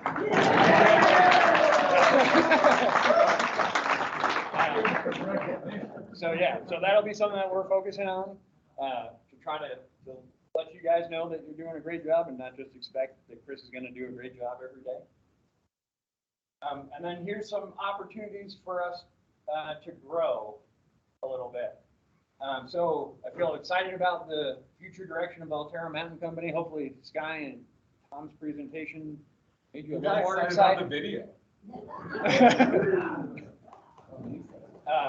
I know Alterra Mountain Company's goals and how my resort contributes to these goals. So, you know, that's something that we're working on, obviously, starting right now. I receive regular information about my resort's performance, i.e. employee engagement, scores, guest satisfaction, all that stuff. Is Sky still here? I don't know, he left. All right. We'll tell him this, but my resort president is effective, inspiring leader. It's been an issue for us, so, you know. You guys met Sky. It did go up a little bit. Went up a little. He showed up to the team slide or two. Let's just keep encouraging him. Go ski with him. Yeah, it's not Maybe too I'll bad. get him to come to snowboard with us. Came to the hockey game. Yeah, yeah. Went to the hockey game. I didn't even go to the hockey game. It's too late. Past my bedtime. So I regularly receive appropriate recognition when I do a good job. That's been an area that we've struggled with, and we're doing our best to get moving forward. And I receive timely and effective feedback on my performance. All right. So here's some key metrics, the financials. Everybody likes the financials, right? Where's Steph? She makes this fun. Yeah. Anyway, key metrics, revenue, labor, expenses, contribution. So this is how we did last year as compared to our budget. Adult ski was the only BU that actually met their budget, so congratulations to Adult ski. It was a fairly aggressive budget, I would say. This is the first time, in the end, we were budgeted to make nearly $11 million, $10,978,000. Prior to the pandemic, the most we ever made was $6.5 million. So this is a significant increase. We made $10,063,000, which is the first time we've ever gotten into that zone, into the double digits. So I think that's something to be proud of and accomplish. This is labor. You know, we saved a little bit of labor. Our budget was $3.5 million. We were just under 3.4. Had we hit those revenue goals, we probably would have been right on target with expenses, and we went a little over, whatever.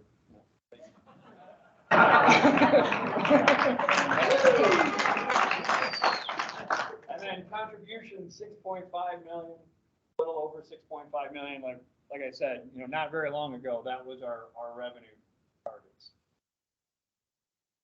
All right. That I did pretty quick. Huh? Yeah. So here's some key points to remember. And we'll move into having a look at this one. We get that. Yeah, relevant question. Anybody got a question? All right. How we budgeted this year? For revenue? Almost 12 million. 11.6, I believe, was our target. Yeah. What's that? What's the bottleneck to our growth? The bottleneck to our growth? Well, that's a great question. So one of the bottlenecks to our growth is trying to get Icon Pass visitors to take lessons with us, right? So we seem to have a couple of different types of Icon Pass visitors. We have the Icon Pass visitor that is from Texas that buys a season pass because they come out for 2 weeks and they buy lessons and food and all of that kind of stuff, right? And then we also have the Icon Pass visitor that buys an Icon Pass that lives in the Front Range and drives up, and they want to spend as little money as possible. They already got their skis, they, all that stuff. And so Winter Park being so close to the Front Range, we get a lot of those guests, right? That are just trying to, so that's one of the big ones.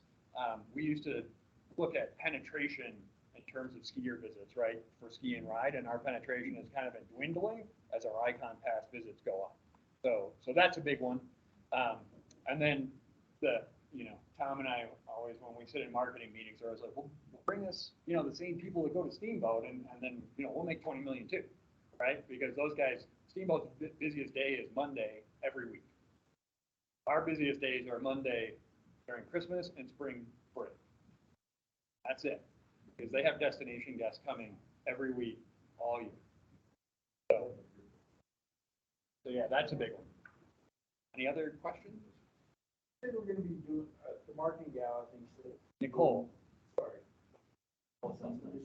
that's correct, with the exception of holiday periods. Right. So there'll be some blackout days, but yeah, Learn to Ski for adults and kids will be afternoons only, outside of early season and late season.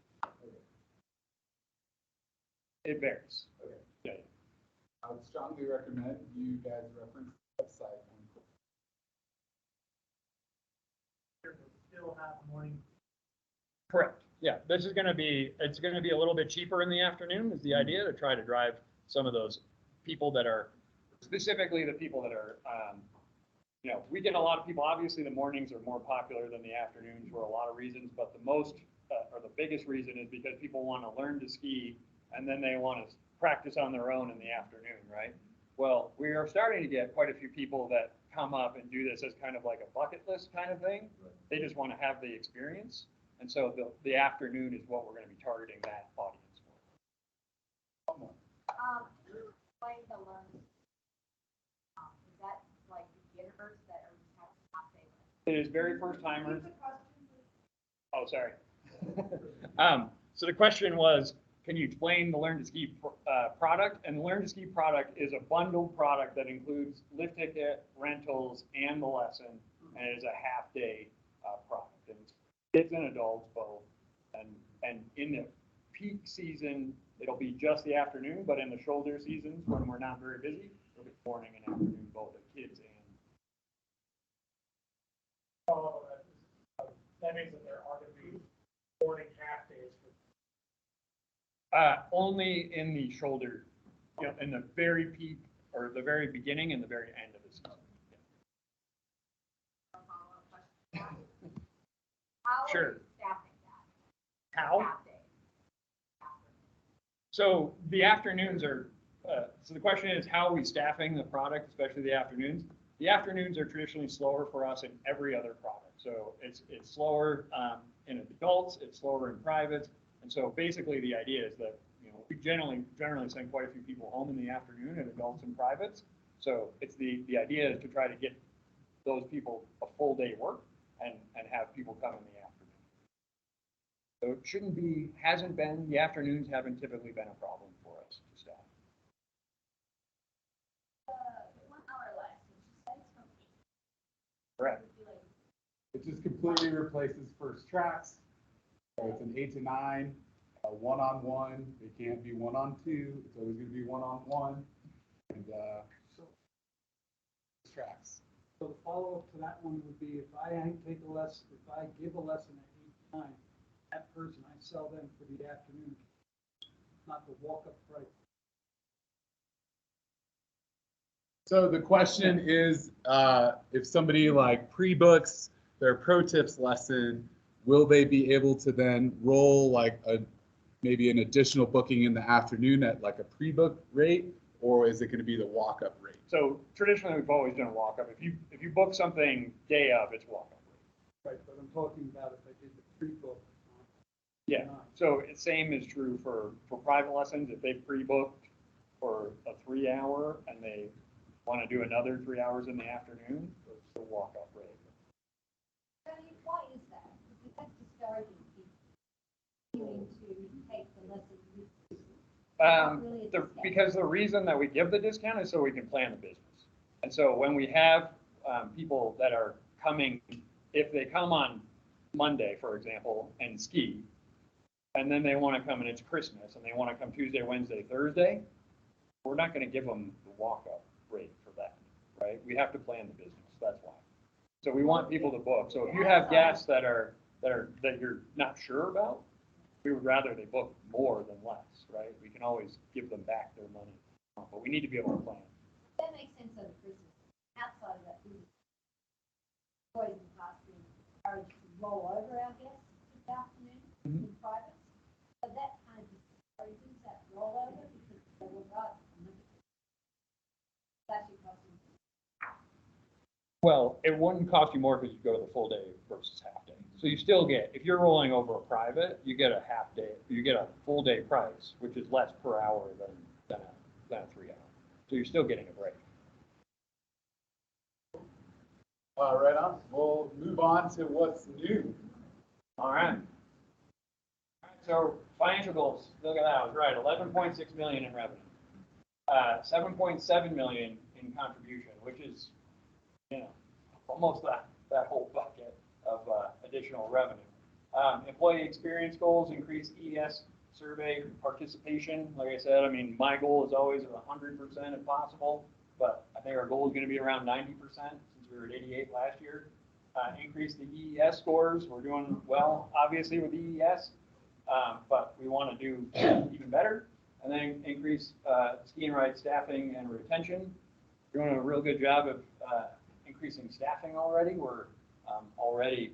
So last year, this time, we were at 350 instructors. Right now, we're sitting like over 370. Definitely ahead of the game, and like. Guest experience goals, enhanced booking and arrival experience. So you guys might have heard Sky talk a little bit about Aspenware. We are transitioning to Aspenware from Utopia, and hopefully that'll be a much better booking process for our guests. It already looks like it is.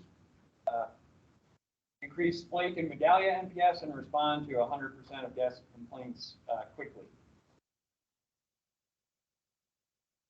Employee engagement surveys, it says 85% participation, but that's down from last year, so we'd rather see that at 90. And then 76 and 80, that's lower. It's going to be higher than 80 and 83.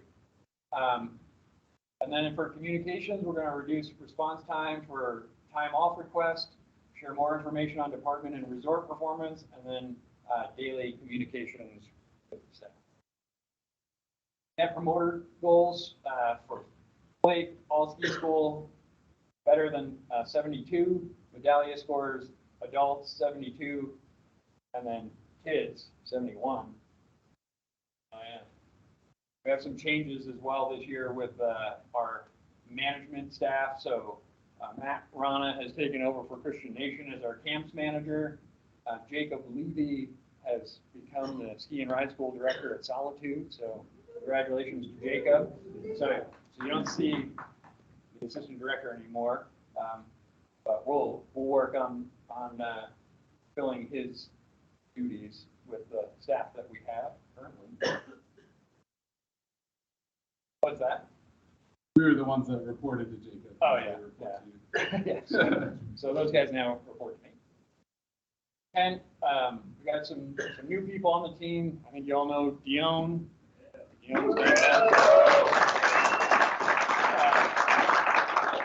Burton. David and Chip returned from last year. Chandler / Ricky Bobby. Where's Chandler? And then John Bollinger is new to us. John, stand up. John comes from Terry Peak. He's dual cert, so he's going to be a bit of a Swiss Army knife for us on kids. No pun intended. He's a former Marine. Yeah. And then Colin is back for our supervisor. Bernat's managed to keep everybody the same, so good job there. And And then Jeff Nelson, where's Jeff? You guys don't know Jeff? He's taking over for Aaron as our administrative supervisor. And Moss and Stephanie, not to be confused with that Stephanie, but who also used to do this job. But Stephanie and Moss, stand up for us so everybody can see you.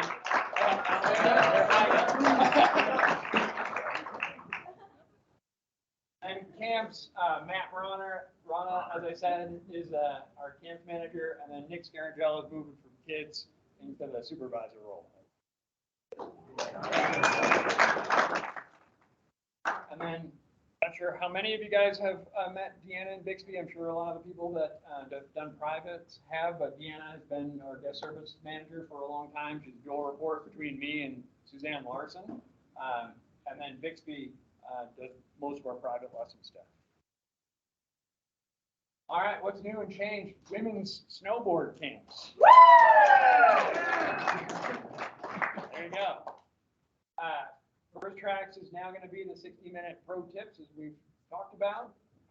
Advanced lessons will be only offered in the afternoons now. And it'll be marketed a little bit different. Basically blue. Oh, sorry. So the question is, advanced means from what level up? So basically blue, black, and black are the afternoon. Green trail will still be. Yeah, green through blue is all morning. And afternoon. That's for the advanced kids. That advanced kids is all going to be in all days. The only thing advanced, or the only thing in the afternoon is going to be that first hour. What's the thinking behind? Hey guys, Guys, let's just like let's- hold your yeah, questions. we're gonna have after time first for and kind of questions. save them, okay? Yeah. All right, support staff. Why do we have support staff?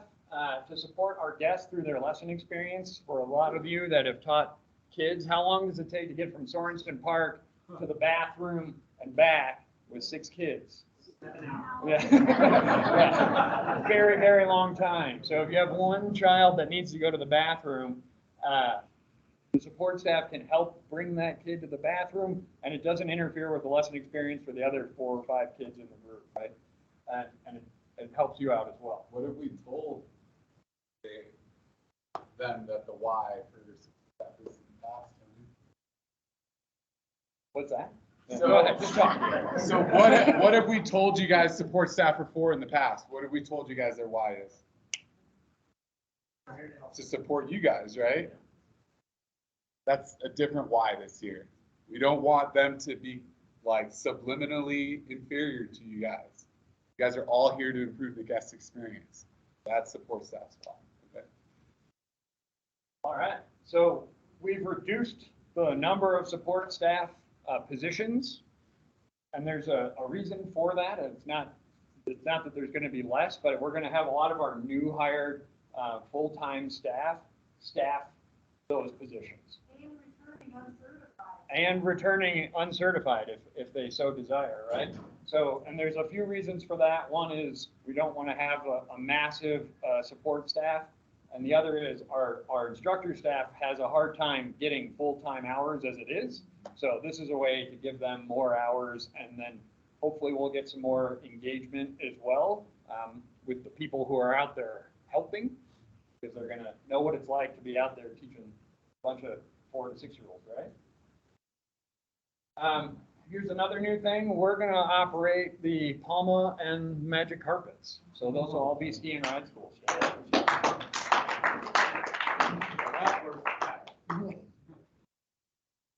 All right, report cards. How many of you guys are familiar that we have report cards? Yeah, they're all on Flake, right? We do want to make a concerted effort to make sure that people are getting their report cards, right? And that's for a number of reasons. One, you might have a conversation with someone and tell them, hey, this is what I want you to work on. And then they go and have a couple beers at the bar, and then they forgot what happened, right? Or what you told them. So it's a written record for them, for adults, and then for kids, you know, talking to mom and dad at the end of the day can be a little bit chaotic. It can be a little bit rushed. So having that card for them, or that digital report card for them to look at, is really important. It's also going to help us get some survey data as well. So we want everyone to fill out report cards every day for everybody. Sophia, where's Sophia? How many report cards, what percentage of report cards did you fill out this summer? I filled out 100%. 100%, right? Good job, Sophia. So, you know, not everybody is going to do 100%, but we definitely want you to get as close to 100% as possible. Definitely going to help our guests know where to go next. We've simplified the report card. So basically all you have to do now is say, what is the next level? And then write in some comments. So it should go pretty quick. We want you to do it on breaks. You know, if you're sitting having hot chocolate with your kids at 2 o'clock, fill out the report cards, right? And then bring them down. What's that? Does that mean that's filling out? They're all paid. So guys, let's just, All right, so as a way to try to drive the report cards, right? So here's their evaluation score. So Sophia would have gotten a 5, doing 100%. 70 to 94% is a 4, 40 to 69% is a 3, 10 to 39% is a 2, and less than 10% is a 1. You're just not putting any effort in, it's a 1. I think that 3 is a good score. Yeah. And we did some research in terms of last year, how many report cards were filled out and all of that stuff, so not arbitrary. The texting platform. You can use that to call in, text absences. Are you guys all familiar with the texting platform? I hope we are. Zingle, well, it's not Zingle anymore. It's like Medallia Concierge or something. But here's the number. Put it in your phone. Save it in your phone. If you need anything, you can text that number. You don't have to save it right now, because you're going to get a text from it at about noon. All right, there you go. Thank you. Yeah. All right, you want to talk about this one? Yeah. It's good, because I need some water. Talking about something on the texting platform is that some people were actually using it to send in class list changes. Right? This is fascinating, right? Because what have we done in the past? So I got this kid, Flake says jingle 2, the jingle's spelled with a G, and then you're just going through that, right? It's going to be a lot faster to kind of text these changes in. There's going to be a supervisor in the office kind of like monitoring if there's class management changes that need to happen. This is going to make it so that you don't have to like rescan your class as much and things like this. This technology gives you guys the power, right? So do you guys know how to check your class list for accuracy? Yeah, cool. So when you do that and you see something inaccurate, what can we do now? Yeah, cool. I knew you guys are really smart. You know why you guys are so smart? Because we are the best in ride school. We the best. We're the best, I think, because of guest-centered teaching, right? So we're bringing it back to the forefront of everything we do. Scheduled Kim Peterson, he's kind of the developer of guest-centered teaching. He did a lot of manager and supervisor level training for us this year to kind of get us on the right foot, to make sure that we're communicating in a guest-centered way pretty much at all times, right? So who here is familiar with the guest-centered teaching model? Well, hopefully everybody. Who's a rehire that maybe didn't hear about it that much? It's okay. You guys are 1-year rehires, it's okay. That's why I'm bringing it back to kind of the front, okay? So there's 3 foundational principles of guest-centered teaching, right? Guests only have 3 needs. Can you guys call them out? Movements, understanding, motivations, right? So I think movements and understanding are like pretty easy to like quantify, right? Like movements are like, how are we gonna like change what they do so that they move in a different way, right? The understanding is, how are we gonna get them to understand that those movements are the right way to do it? Motivations, I think, is where some of us might struggle sometimes. So I'm going to go ahead and put it out there for you. Remember, like our 3 tenets for ski and ride school are safety, fun, learning, right? Those are motivations. People are going to your lessons to not get hurt because they want to have fun, or they just want to progress. Or that 4th motivation, dad made me, right? So think about those motivations. Those cover a lot of people, right? So good alpine snowboard instructors only do 2 things. What are those? Yeah, figure out what our guests want and need and create a pathway to meet those wants and needs, right? And then if we meet our guests' motivational needs, the experience cannot fail, right? Can you guys say that again?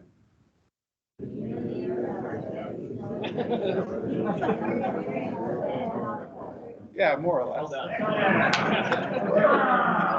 Okay, hold on, simmer. If we don't meet our guests' motivational needs, the experience cannot succeed. Cool? Right on. So, if you've never seen the IFMUM worksheet, IFMUM stands for Identify, Facilitate, Movements, Understanding, and Motivations. These right here are the instructor behaviors, right? The ones across the top are student behaviors. This is just an example. I'm not going to read through it, but this is a really useful tool for, building a goal statement if you're going to a level 2 or level 3 exam. Cool. So rank calculations, full timers, maximum number of points. What are we saying here, Dave? Priority points. Added priority points to your instructor profile for partial passes. Yeah, so if you partially passed an exam, we'd love to know about it. So we can pay you more, or, well, not pay you more, but so you can get the right priority. The right priority. Anyways, we're trying to reward you for like training for those things, right? Some of you might be level 2s that feel like you're never going to get that level 3 ski. Guess what? There's some incentives now to get that level 3 teach, or that level 3 MA. Okay? Yeah, so if you haven't submitted your results, please do so. Like, those scorecards are so useful for trainers to develop like what they're going to do in their trainings and how I'm planning for where we're deficient in our training. When you complete an assessment with a partial pass, just please submit it. So financial aid or not, like obviously you need to do it if you got financial aid, but like we'd love to hear about it. Just helps us as trainers. Okay? Cool. Some other admin items that Jeff Nelson is going to take us through a little bit. Who's stoked for ski season? Woo! All right, let's talk about admin stuff. So we're changing the way we do day off requests this year, trying to make it a little bit better for you guys so we can get back to you quicker, and we're also us.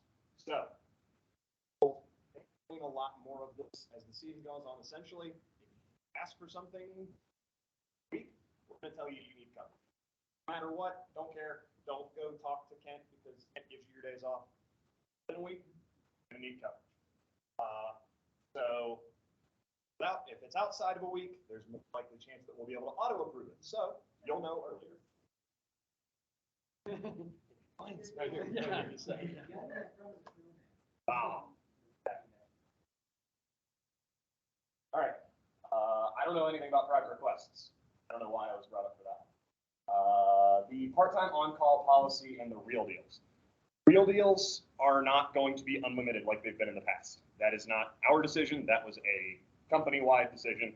If you are a part-timer, you get 15 real deals. You also get 15 icon introduction letters. You get 15 dependent real deals. But if you are on call, or what we call temp, so those of you that are doing like 3 multi-weeks, or those of you that are doing the 10 days throughout the season, you get 5 real deals. So sorry, please don't get mad at my team. Speaking of real deals, A-Bay opens tomorrow. Awesome. If you want a real deal for A-Basin, please come talk to my team. Don't go to HR. We are tracking every real deal this year because we're doing that 15 for part-timers and things like that. So come to my team whenever you need a real deal, only us. If you have a pass from the last whenever, doesn't have to be last year's, it can just be a pass. Because we're doing the AMC pass this year, it's going to be a little bit different. So if you have any pass, come talk to me if you want to ski A-Basin tomorrow. If you don't have a pass, still come talk to me and we will figure something out. But you will need a pass and you will need to be fully onboarded and you will need to have given me your schedule. If you haven't told me what days you're working, you're not skiing A-Basin yet. Okay? So there. Right. So please tell us when you're working so we can help you go ski before we open. Sick time accrual, I'm not 100% sure on. The AMC pass. Again, we're not doing the Winter Park pass this year. It's going to be an Alterra Mountain Company pass. We'll get an email. You should have already gotten an email that says, order your AMC pass. It is free. It is your employee pass. If you haven't gotten that, please come talk to me. We can get it figured out. You're not onboarded all the way. Exactly. To get that pass, just like last year, whenever you went to HR to go get your employee pass, they would say, oh, well, you haven't done this, this, and this in Workday. You can't get that AMC pass until you've been fully onboarded. That means you need to do your I-9s, you need to do your tax stuff, you need to do your background check, all of those things. Most of you guys were on leave, so that might not apply to you. But if you haven't gotten that email yet, go talk to HR, come talk to me. We will get it figured out. I will help you out. That's it for me. I can talk to the ones. Yeah. Where are you? Where am I? Yeah. I'm in Winter Park, Colorado, baby. I know. I am downstairs in the basement. Myself and my team will all be down there. We will be here 7 days a week whenever the season starts. For right now, we're just going to be here Monday through Friday. If you have any questions, shoot us an email at srsadmin or give me a call. The number is 1553. So come talk to us. Come ask us any questions. We're here to help. We're happy to help. And we want to get you guys skiing as soon as we can, but we want to make sure you're onboarded first. So you can. You're going to get a text later. It's about some other stuff, but that way you can save that number. So thank you very much. Good luck. So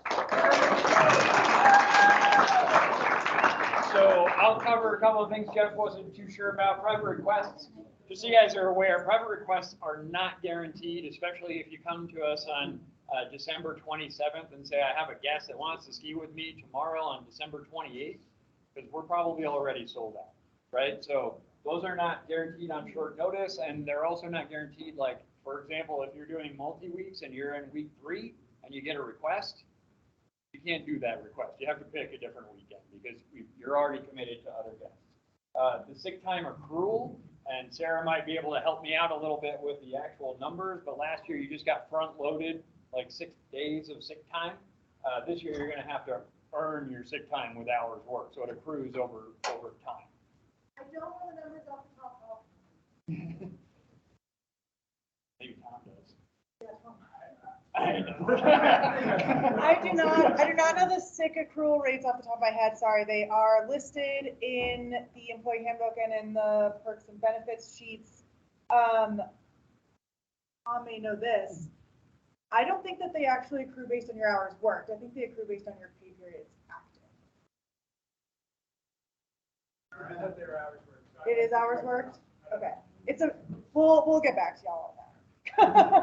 It's in the handbook, yeah. TBD.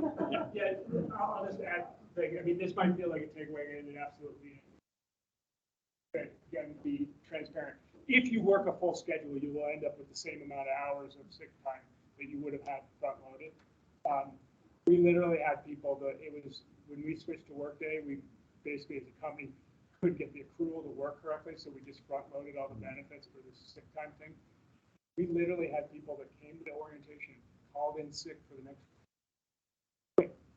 So we paid them to show up, not here, because we front loaded it. It was a really bad business decision, just to be frank, that we did that. Most everywhere in the world, you earn your benefits as it goes along, and they accrue, and they just keep accumulated based on work. So we just finally have retooled the system to allow that to happen. So if you were one of those few people that advantage of, they're not probably here anymore, so anyway. Thanks, Doc. Cool, guys. Couple updates on like training program stuff. You've probably seen some of my emails on it. I'm trying to communicate as clearly as possible. But, you know, the voluntary pod training program is scheduled. It's on Flake. You know, team slides are going to happen once the gondola opens, so you don't have to keep asking me. And so pod training. One of the things we received kind of from examiners and people taking some exams, and also from some of the participants in the pod clinics, was that maybe they'd only gotten like 1 or 2 practice reps at a teach, or a couple of practice goes at some MA in a real exam setting. And how many times do you guys get things right on like the first 1 to 3 times? So, yeah, almost never. So like, hopefully after like, you know, 3 times, you're starting to like pick things up and do things a little bit more correctly. And that's how we want you showing up to an exam, right? So the training pods, they're going to be a pretty strict focus on teach and movement analysis. The students are you all, so they're still going to like get feedback, you know, in those afternoon sessions, but the focus is going to be on the trainer delivering, you know, practice demo, and on you guys copying, choosing, creating new versions of that, right? So that trainer is still booked in the morning, right, for training. It's going to be more open enrollment style. There's going to be more skiing, terrain-based like learning like in the morning with that trainer. So, you know, if Diane's leading level 1 pods on Mondays, she might be on like a bumps clinic in the morning, or a carving clinic in the morning, or long list of professional development topics that we're going to try to cycle and rotate through, so that the trainers aren't necessarily teaching the same thing all the time. They're getting exposed to a lot of this other stuff, and then we're also not always doing the same things on the same days. I kind of want to have things rotating through so you guys always have more options. Cool, so CS pods are back. Yeah. Big interest in like November, December training for CS, because there's moguls open and stuff. So I saw that, and we're running with it. Some of those in November are already full, and that's really exciting to see. So, you know, participate in those CS pods so that you can take that exam and you can join a level 2 pod. Like, that's a strong driver for that early CS1 training. And then those CS rounds those CS pods are going to have multiple rounds. So there's like a November round, a December round that kind of skips Christmas and then into January. And then CS2, like that one has a specific one that like saddles up real nice to the CS2 exam that's happening here mid-February. Yeah, pro developments, most are going to be kind of half days, AM with several full day session schedules. So there are some full day pro development stuff that still has to be full day. Like, it's kind of hard to do a circuit clinic in a half a day. So, you know, there's still going to be some full day options. When I have like somebody come in, like an examiner come in for TTP, that might be a full day clinic. Evening training such as movement analysis and tech talks available in locker rooms or on Teams. So as always, these are open registration. Not enough people sign up, I'm going to cancel it, right? Minimum 3 instructors per clinic to go, please. You know, unregister if you can't attend, and if you think that you're going to affect that like ahead of time by going from 2 to 3, maybe you can recruit somebody else to take your spot so the clinic doesn't get canceled. But always kind of try to communicate those kind of last second changes for evening training and locker room training. So the pods, let's say you're just meeting for half day afternoons. You don't have time to like go in the mornings. You like sleeping in. Okay, fine, whatever. I still want you guys to kind of train twice a week.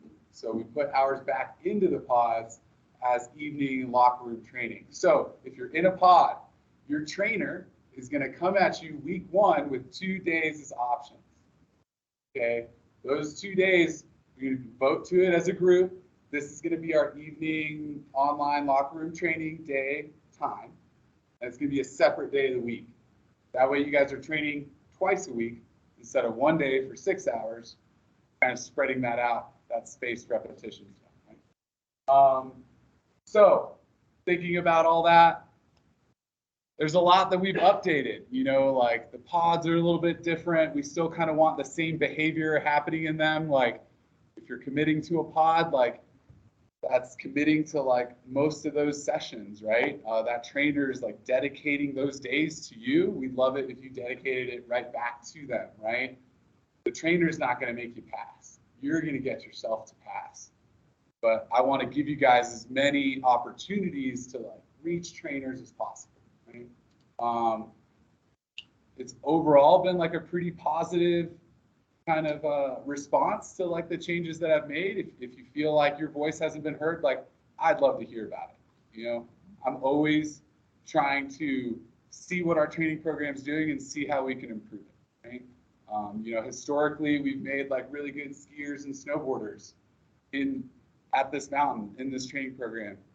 Now it's about like making really good instructors, right? And if we like focus on guest-centered teaching and we have like these strong like practice sessions in the afternoons in these training pods, I think we're going to see like a lot more guest-centered teaching out there in general. So that's kind of the goal. So hopefully you guys can like, you know, state some goals that like we set for ourselves. If you can't, this recording will be available later and this slide deck will be available later and you can review it. Right? Hopefully you can identify the leadership team. If you don't know who Matt Rana is or John Bollinger is and you're here today, I'd encourage you to go seek them out. So yeah, we got a couple changes to the product line. Everybody's pretty clear on the pro tips stuff. Cool. That's one of the like biggest changes and huge opportunity for you guys. Like, what an opportunity to see a guest for an hour, attend their needs, and like make them realize and fall in love with ski school. Like that's a huge opportunity that we have in front of us. So I encourage you guys to look at it that way.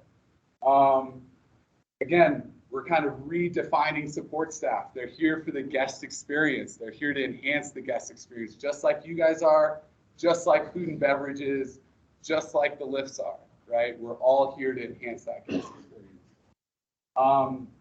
Again, there's high expectations of report card completion out of you guys. It's in your evaluation score this year.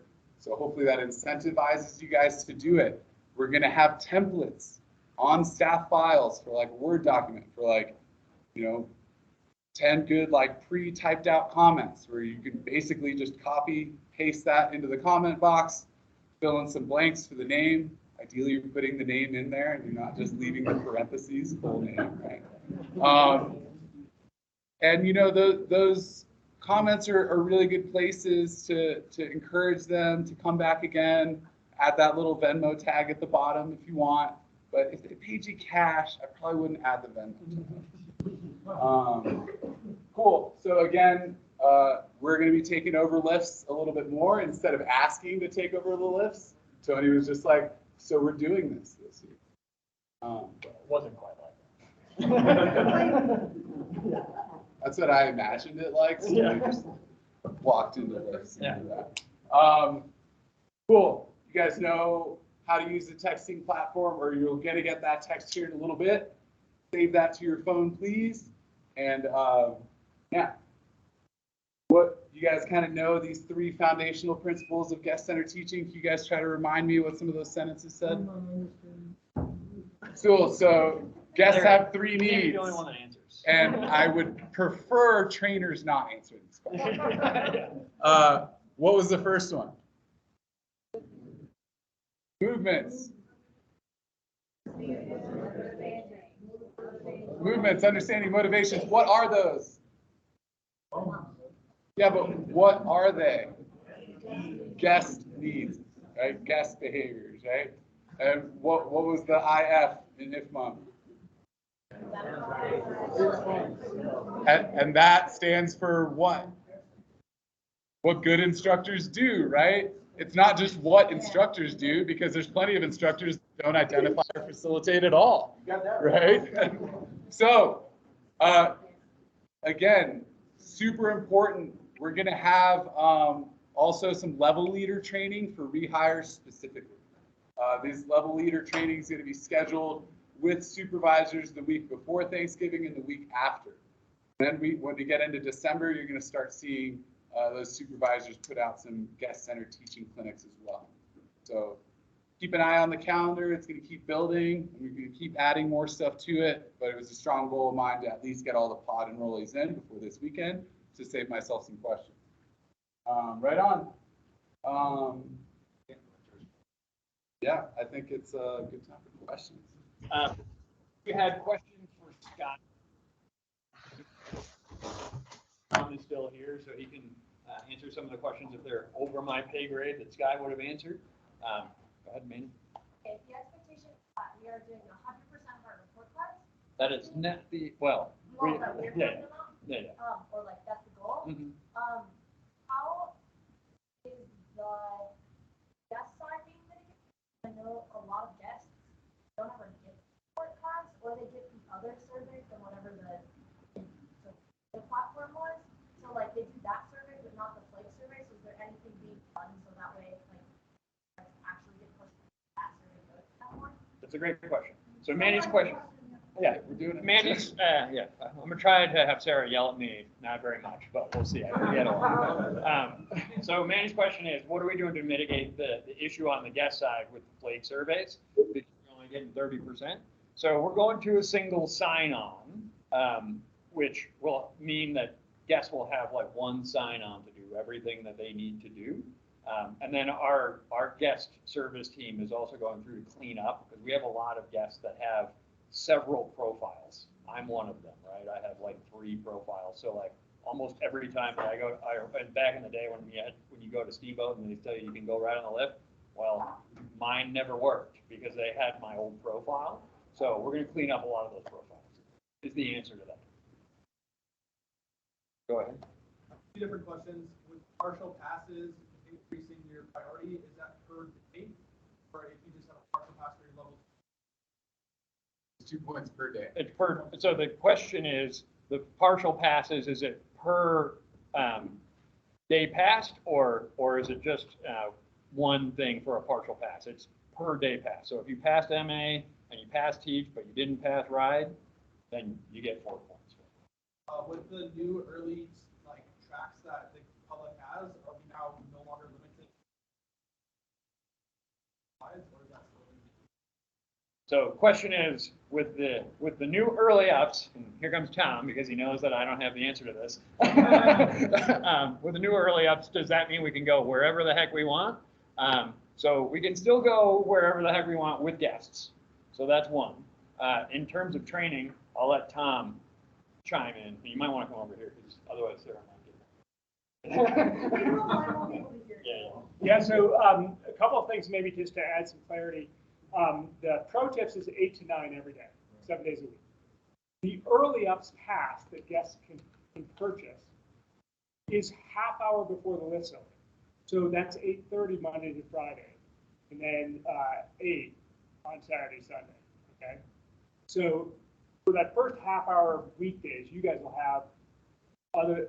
You'll start training at 8. Yeah. Right. You'll have a half hour before that other wave of guests comes, just so you understand that. You would have your fellow pro tips out there. And then, of course, if there's Comp Center, NSD, early morning training, they might be out there as well. So there's a little bit of, depending on the time of week, what is available out there.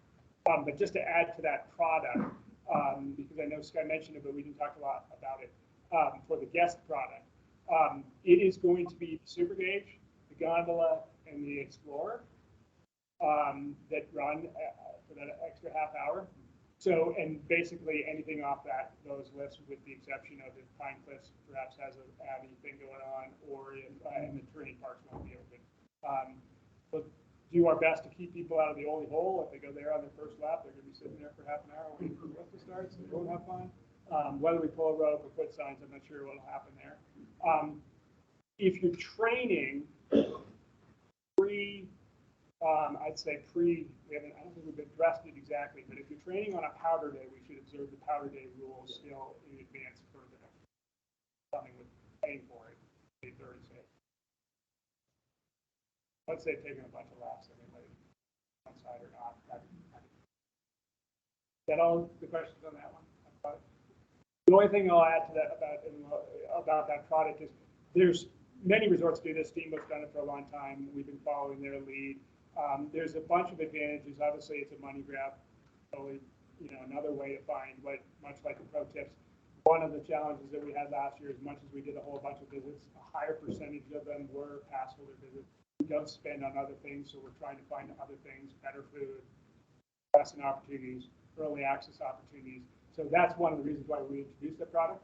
The other reason we introduced it, which I know someone asked a parking question of Sky earlier, is we've seen that if we can get people here on the hill sooner, they will often leave early, late morning, 11 or whatever, freeing up parking spaces. And even on our busiest 18,000 person days when we run out of parking, total run out of parking, including paid, it's usually in the 10:30, 11 o'clock range. So if we can get some people on the early access pass, get their laps in early, and then they, feel all smug that they're leaving when the lines are getting bigger at the lifts, then we actually help the parking problem too. So there's a lot of strategy behind that pass. So I think there was one. Yeah, go ahead. Pricing on the early out? It's $5.99.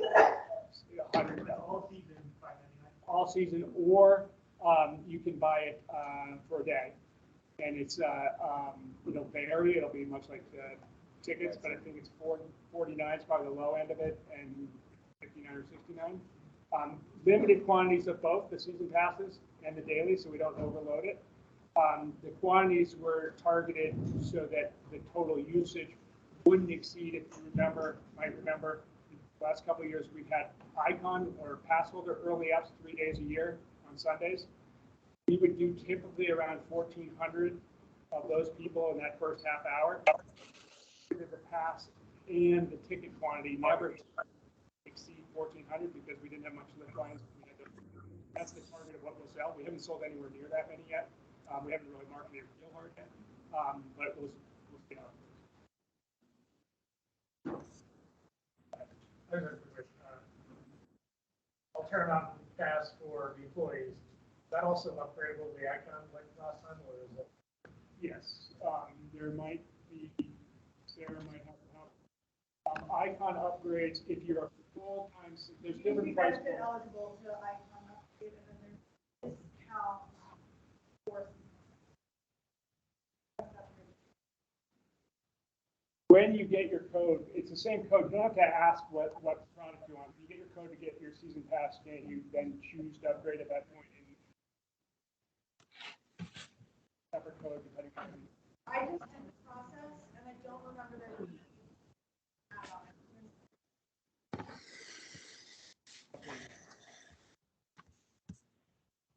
The monolith, they're going to teach us how to run that. I mean, the carpet, self-explanatory. They're going to teach you how to run. Here, hold on.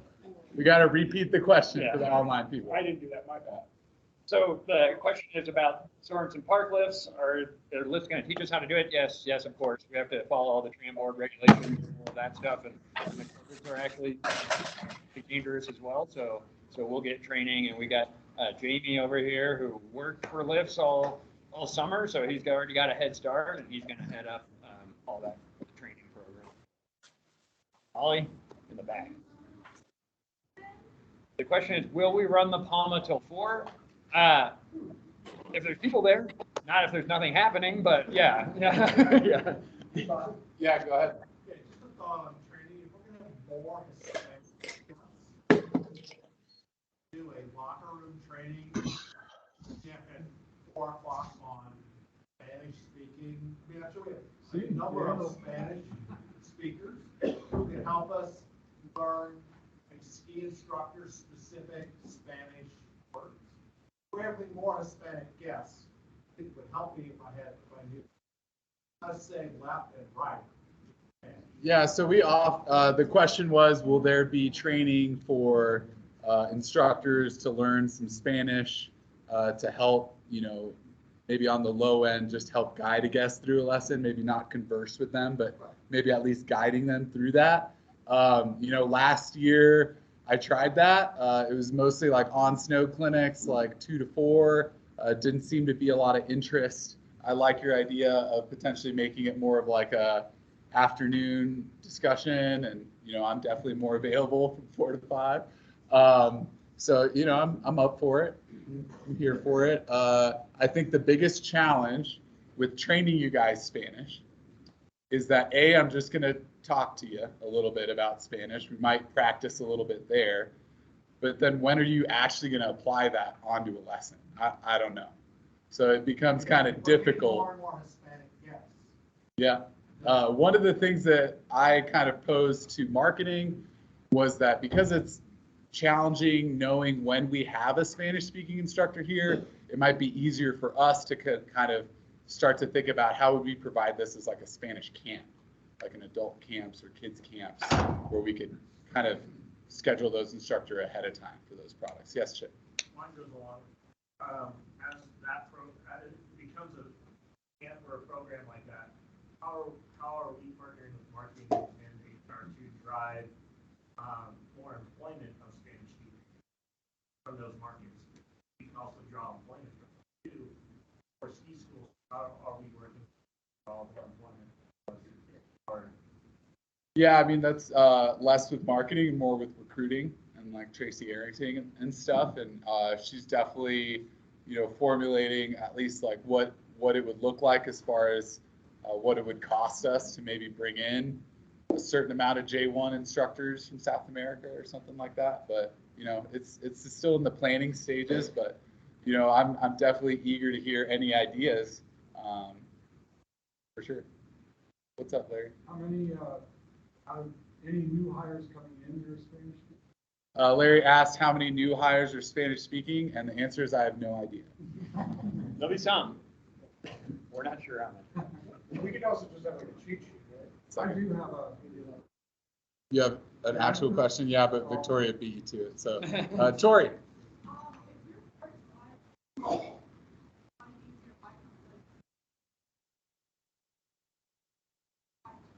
You get 15 of each. The question was, if you're part-time, how many real deals, how many letters of introduction? You get 15 of each kind of benefit. 15 private exchange, 15 icon letters, 15 real deals, 15 pending passes, everything that HR will give you.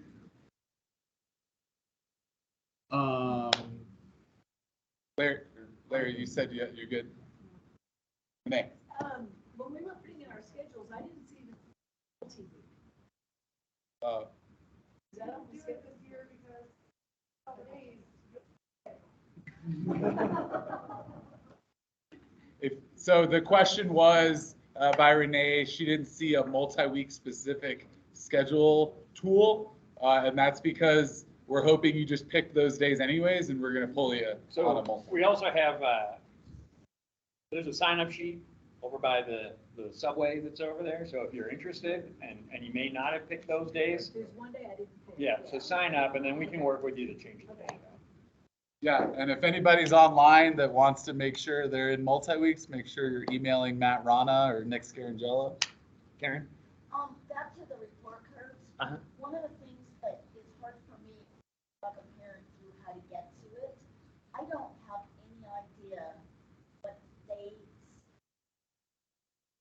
get to the report card or what the report card looks like once it's Right. Is there a way to even print out what they see or should see? So question from Karen is, she has no idea what the parents see and how they get to a report card. Basically, what they have to do is go sign in. They take their flake tag, and then when they go to relive, what's that? And it's emailed to them, right? So if they get the email, it'll be there, and they'll click the button to relive their day, and they'll see the report card and all that stuff. If not, they need the code on the tag, and they go to flake.com and do it, and it's kind of the same process. But the second part of the question is there a way that we can maybe give a tutorial on what mom and dad see? And I think we could probably pull that off. We'll have to ask Blake to see that. That would really help me get my parents to look at the report. I've heard that Real of Your Day, it's not some 5 p.m. Up is later than that. When I get home. Yeah. That they don't get it. So the question is, Real of Your Day gets sent out, you know, maybe around 5, and if you want to do it after hours, will they see it? And the answer is, if they relive their day right away, then no, they won't see it. Chances are, Yeah, it will. It will send as a separate email if you do it within 7 days. right, but they won't see it at 5 o'clock when they Oh, actually yeah. look at it. So they won't see it. But the other part of this is, we would much rather you do this during work hours, because we want to pay you for the work that you're doing. So as much as we can do it within the work hours would be the better way to do it. And part of the reason is because of that, as soon as that flake gets on the charger, which, you know, Colin's team does a really good job, that email goes out. So it could be 3:30 in the afternoon that they get that email. Yes, sir. On report cards as well, will we have the ability to save without submitting? Be able to keep something in draft? I don't believe so. Not to my knowledge. Yes. So this was a question I wanted to ask Sky, actually, but he didn't address it, and it's about the skier responsibility code. Okay. I had a discussion with him. How many skiers do you think actually know the skier? He said a very small percentage. That seems like a safety issue. So my proposal was, how about at each base lift, we post the skier responsibility code so that skiers will know it. And so I wanted some feedback on that idea. So question for those of you online is about skier responsibility code, and that a lot of people, especially people that are new to the sport, don't know the code. And what are we doing to advertise the code? Tom, you want to take this one? Pass the buck. I think more signage is, is possible and something we should consider. But I'm gonna flip the question a little bit, and I just realized your question made me realize I don't think anyone brought it up, Sky or otherwise. We actually are adding another crew, a volunteer safety crew to patrol this winter. They're gonna be in yellow coats that look very similar to the host coats. I just saw a mock-up of it, but I can't remember if it says safety. I think it says safety team. I'm not sure. But if you've ever been to Copper, the Yellow Jackets at Copper, they're gonna have more of I'm gonna call it a training role of skier responsibility. There'll be a bit of an enforcement role too. But that was one of the things that was identified in our surveys too, and we saw guest safety questions in Medallia that were not as good as some of our peers, and so this is one of the strategies that we're. So what I'll do is I'll take this back, and we have a relative who was here last year, his first year. He's really dug his teeth in this year. Brendan, he's our safety manager, and he's helping along with the patrol, Zach and Brendan, to put this team together. So maybe there's something there that we can do that, plus some stuff. I don't know. I don't want to make any promises, but just know that there is a renewed focus on hill safety. Yeah, I'd like to see that kind of stuff on like the displays on the super page. Yeah. Sweet. Jason? I was just thinking along those lines there, maybe the thing to do is take a couple of those items from the skier responsibility code and make like a picture, like, if this person's downhill of you, he has the right of way, like. Yeah, I mean, people are always gonna learn it better through like visuals and videos and things like that. So you could put the list as many places as possible, but you're still gonna get the same amount of people reading it. Sorry.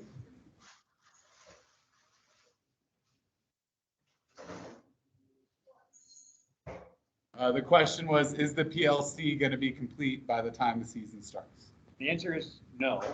Our completion date is around December 15th, so the idea is to get it done before we get really busy for the holidays. And the makeshift location is just going to be inside of West Portal. We'll have a couple of desks set aside where the normal ski school lessons are sold for private lessons in the meantime. Huh? I just want to say something, the PLC is like, desk is downstairs in the rock.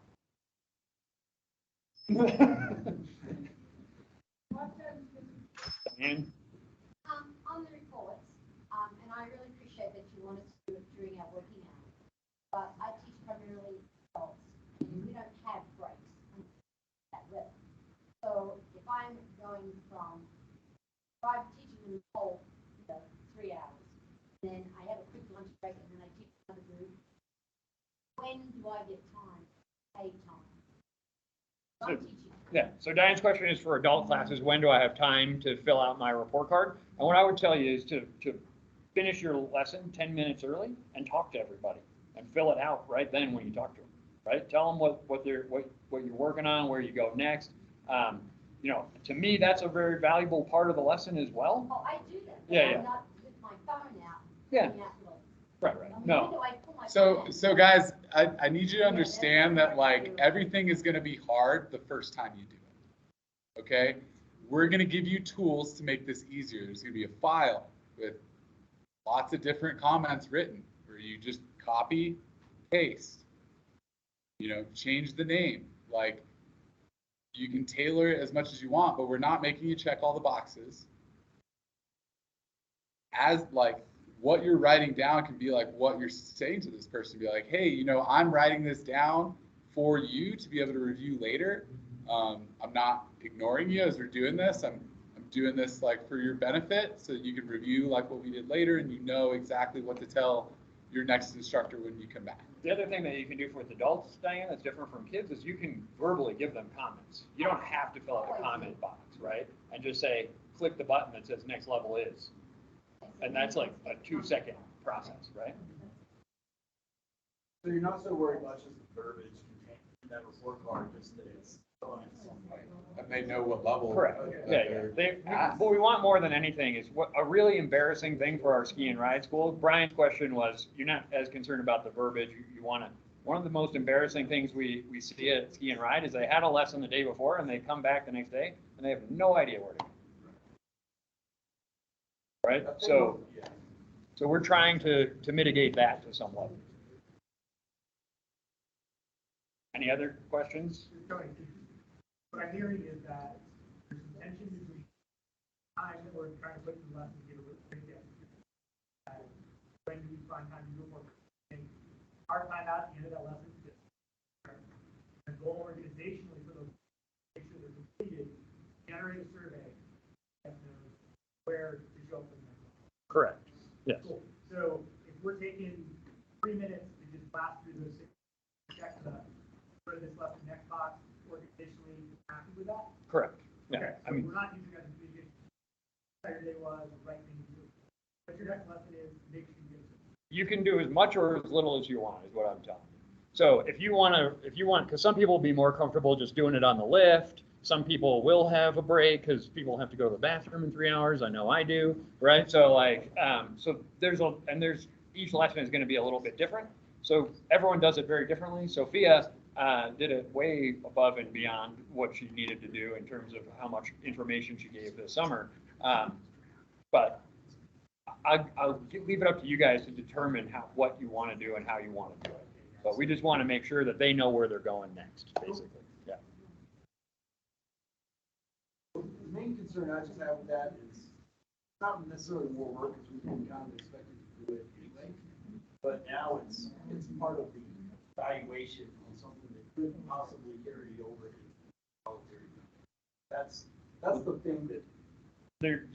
I think it was clear, Trip, that this isn't on your voluntary time. We're expecting you to do this during your work time. Oh, I get that. Yeah. I mean, there's things you guys do for your job in your voluntary time. When do you wax your skis, Trip? Don't. Still walk him over there, right? Still walk him over there, right? No, I understand it's in that, but that. Cool, guys. I would love to stop this topic and move on to any other question that's not related to report cards. Hey, please, there's people online that would love for you guys to kind of stay silent. So, my question is, what's the, logic behind? Or the expense? So Larry's question is, what's the logic between doing advanced in the afternoon versus morning and afternoon? So there's a couple of things going on. One, our class average for both morning and afternoon was 1.1 people per lesson. So that's pretty much a private lesson that we're handing out, right? So we want to try to mitigate that to some level. And it eats up an instructor that could otherwise be teaching a private or a group of kids or whatever.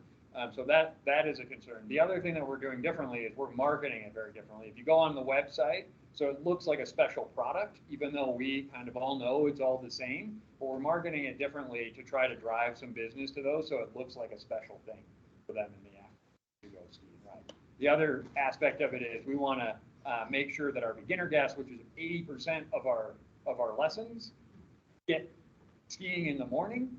The advanced level, they can go skiing and have a good time and not have to worry about it so much. And those are the thought processes. It does seem like for an advanced, like an intermediate advanced lesson, like you're almost kind of just saying, do the early one-on-one for $99 for an hour, or do the afternoon for middays, give your lesson. Yes. Yeah, basically. Any other questions? There.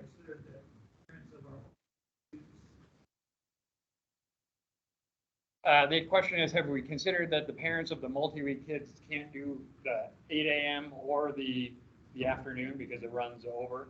We have. This is not perfect at the moment. Like we've tried, or we'd like to do more than anything is offer a product for the parents of the multi-week kids as well. But we have to get to a place where we have enough staff to cover the multi-week kids to begin with, right? So that's one of the issues that we run into is Saturdays in January we're busy as can be, and we don't have room for other products. I just thought something was how do we, for the people that get scheduled to do those early morning lessons, I guess that's gonna be all in advance because you have to get here an hour earlier. Yeah, the question is for the early morning lessons, will it be scheduled in advance? Absolutely, yes. It's very rarely for those 8 a.m. things that will take walk-ins, generally speaking. We're going to encourage everyone to book those in advance. Any other questions? Yes?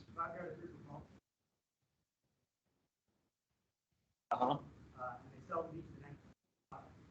I get paid by that? No. You pick 4 of your friends, and they can go ski with them. So the question from Adam was, if I have 5 people that want to ski with me from 8 to 9, do I get paid 5 times? And the answer is no. You can only get paid once for the hour that you work, unfortunately. But one of the reasons that we make it a one-on-one is because we are very interested in making this a product that does very well and that people really respond to. And having 5 people makes it a lot harder to deliver a really good product, right? So that's why we made it the one-on-one. It all features from you. How do I accommodate have a group of guests who on a Saturday? Right. So Adam's question is, how do I accommodate a bunch of people that want to come and ski early on a powder day? And one of the reasons we changed the product is those aren't as frequent as you think, right? Like it's not as frequent. And then a lot of those people that did that are probably going to buy the early ups, right? Because it's less expensive. So we've got these 2 competing products, and so we're trying to differentiate the 2 essentially. Probably going to stick my finger in something I don't know. Would you let half-day private just start at 8 instead of? So Does that not work? The question is, will you let a half-day private start at 8? Have we done that before? You did a few years ago, you did not last year. Okay, we didn't last year. Why didn't we last year, Chris? Because it was interfering with. So Chris, we haven't done it. There's a couple of reasons we don't do it. One is the pay in Flake for that half day is from 9 to noon, basically, right? So if you're at 8 and you're officially not getting paid, it's a risk and safety issue. Yeah. So we have to figure that out if we want to fix it. Chris wants to fix it. Right on, guys. I'm gonna go ahead and wind it down a little bit early. You guys saved 3 minutes.